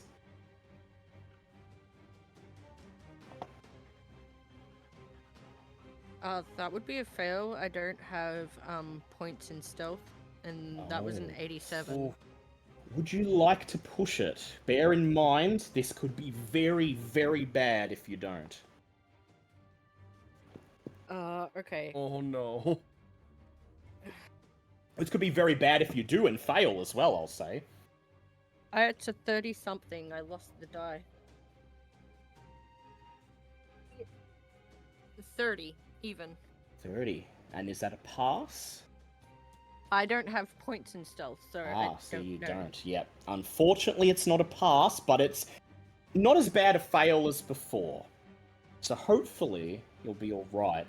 You creep towards the thing as Violet steps back, readies the gun, prepares to fire it again, and it trembles in her hand. You creep towards the monster, raise your knife, and then step on a tree branch.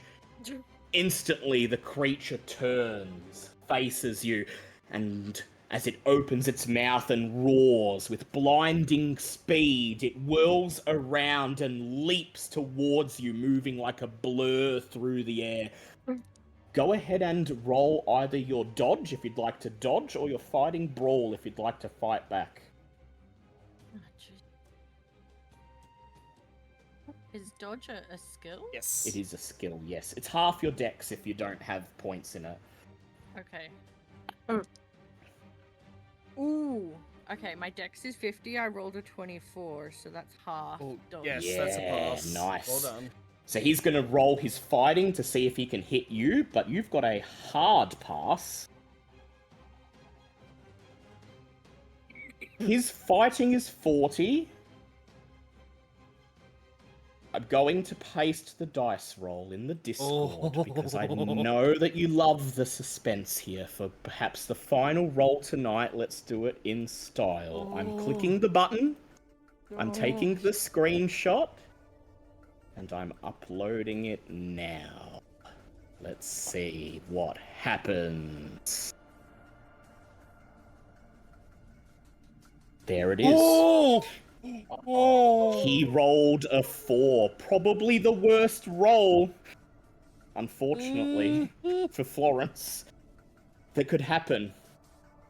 You slash with the knife as you dodge out of the way, but this dead thing moves with the speed of something unnatural, and as you dodge, he reaches out, grabs you by the collar of your dress, yanks you forwards, and screams with hunger as he begins to throttle you, slamming you to the ground, smashing your body over and over into the hard, compacted earth. Thud! Thud! Thud! Thud! And you take 11 points of damage. Ooh. Are you alive? Nope. No! Florence opens her mouth to scream, but the scream never comes out as the creature roars and with every ounce of strength it can muster, slams her body against one of the jagged stones. Her head collides with solid, unbreakable earth. She gurgles and a rivulet of red blood spurts as she takes her last gasp and her body twitches and falls limp. I would like everyone who is here and aware, which is at the moment Edna and Violet, to make a sand check for me, please.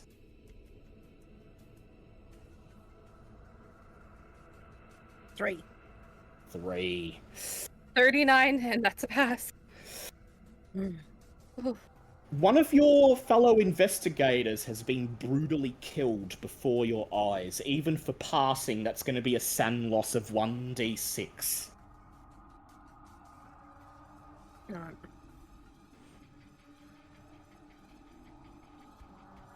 Okay, that is a 3. 3. Mhm. And how about you, Edna? That was a 3 as well. 3 as well. You open your mouth to shout, to scream, to grieve and curse the earth for what just happened as you watch Florence's Can I- lifeless body, her broken neck, her head. Alright. The- With rage, can I shoot the damn thing? You sure can, and I'll give you, for passing that sand check, and for saying you're going to do it with rage, I'll give you advantage on the roll. Can I do it What's as well? Advantage. What You is sure advantage can. do? So you get to roll twice and pick the best roll of the two, and you can both do it. 20 for the first one. 13 on the second one, so we'll go the Oh, that's a 7. I'm going the second one. That's a 7 for the second. 13 on the second one. 13 on the second one. Which is under the 5th. So that's pretty good. And The then, creature. yeah. The creature still shaking Florence's dead, broken body, still slamming her head over and over against the rock, breaking her skin, revealing her skull underneath, causing her brain to leak out of a pinprick-shaped hole. You both raise your guns and let out a scream as you fire. Go ahead, both of you roll damage. Are we? It'll Am be- I close or? D10, You're both close enough to do 4d6 points of damage. 4d6. Oh. Alright. 12, 15, 17 points of damage. Not be afraid. This procedure is covered by insurance. No, it's not. 17 points of damage from the shotgun. And how about you? How about our other shotgun? Oh, Oh, it's a the handgun. handgun. Oh, the handgun. That's 1d10. Yep. Oh, D10? Yep. Alright, 1d10.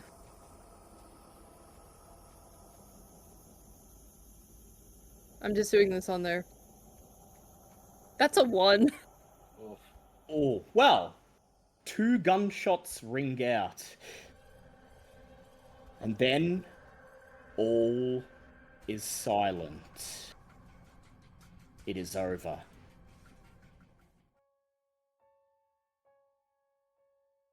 The creature. Its head nothing more than a stump on its neck slides limply to the ground, spread-eagled over Florence's broken, beaten body. A white mist begins to rise from the ground. You didn't notice it before. It must have appeared during the struggle, but suddenly the clearing around you is dense with fog. And then you see it, dancing in the fog. A gleaming orb of bright yellow rising from Florence's broken corpse, silently rising, dancing in the fog. All is silent. It flickers once and then darts away into the trees.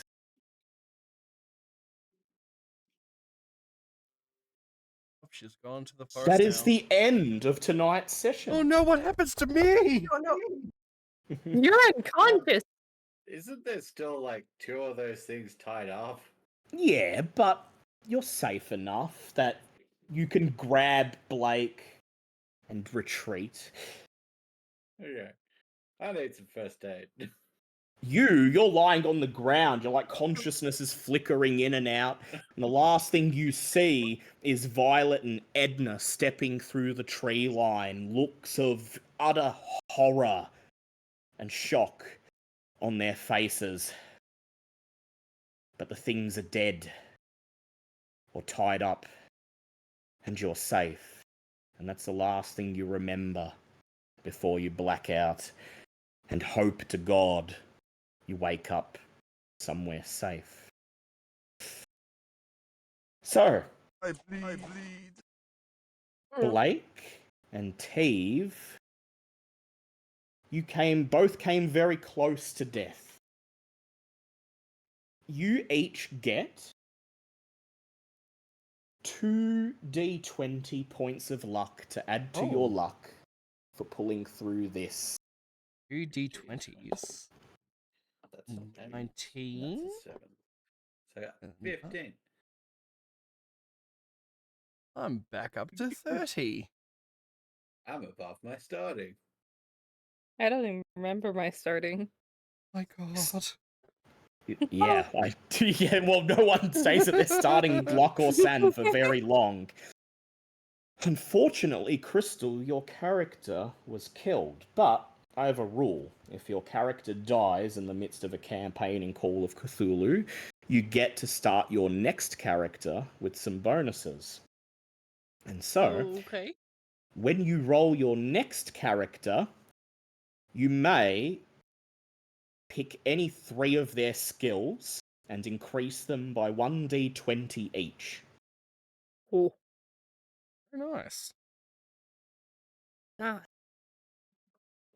You've entered the swamp, Mm. and one of you will not be returning. Such is life, Right, unfortunately. let's see if Blake And the sacrifice was made. let's see if Blake goes insane when he finds out about Lawrence's death. Yeah, I've stopped the recording now, so I won't be in the recording, but I can actually say it. Next episode, we're going to open in the hospital with Blake and Teve coming to the next day and finding out what happened to Florence. Oh dear. That actually reminds me. Do we regenerate health between sessions? You do. Usually Okay. it's 1 HP per... Well, it depends. If it's the end of a scenario, you get full health back. If it's just going from one part to the next part, so a day will pass between this part and next part, Yeah. you can increase your HP by 1, but you're also going to the hospital, so I'll roll to give you treatment at the start of next session. The reason why I asked was because I'd lost 3 in the original episode. Yeah, no, and I've you're put it up fine. Since then, Yeah, so. no, you're fine, you're fine. Well, Okay, so I've got 4 health, not 1. Yep. So increase your current HP by 1, which happens at the end of every day. And next session, we will roll to see whether you wake up in the hospital with a bit more health than what you have right now. it's actually pretty lucky I just went insane. I didn't lose any hit points. Yes, but that could have gone very bad Yeah. because every time someone fired a gun, I rolled to see if another one would appear. Oh. Oh dear. Well, Oh no. well, Thins also. That's No, the no, no, reason why I didn't bring out the Well, shotgun. Thins could have gone even more worse. The other choice was running and using the contact gig spell. Yes. Well, Mm. really, in hindsight, I should have just led them around into traps because I had trapped the entire fucking area. You did, but a couple of them got through. Because I wasn't going to let you trap all of them. Yeah, I know. But you did. Imagine if you had to fight those other 2. Yeah, that's also true. Yeah. The good news is that Dr. Nichols has a lot of connections to a lot of people. So pretty much anyone that you want to make Crystal can fit in. I would think, given that a member of the society died, he might call in the big guns and get, like, someone who does this stuff professionally involved. So if you want to play an SCP operative, you might have a good reason. Hold on, I that know was you want me. to. No, I know, That's but why that's my character literally right now. yes, that's what your character is at the moment. Yeah. Hopefully, I hope you don't feel too bad, Crystal. I know it sucks to get the character killed, but that happens in this It was game. actually rare that Unfortunately, 'cause- we all survived till like the third As long session. as you did, yeah. Yeah. The fact that we haven't had any deaths and this is what the 5th session. Well, Fourth. Yeah. remember Yeah. the last one we did with Captain Edwards? He survived to the very last episode. Yes, Oof. only to die in the last episode. But realistically, like, how many like scenarios have we done where we've lasted this long? Yeah, well, like the thing is, because the old scenarios tend to be a lot deadlier than modern ones. This is a modern scenario, so it's a bit less toothless, but you know, as the you old just ones saw, really, yeah, the old ones had no, they weren't soft. the old scenarios were like, okay, of the 5 of you, probably 4 are gonna die. Yeah. Whereas these ones are like, of the 5 of you, 1 of you will probably die, but The others may be okay. might be okay. Yeah. I don't know. Those first, like, I remember back when we first played, and I think it wasn't until I made Big Dave that I didn't die. Yeah, I know, it's true.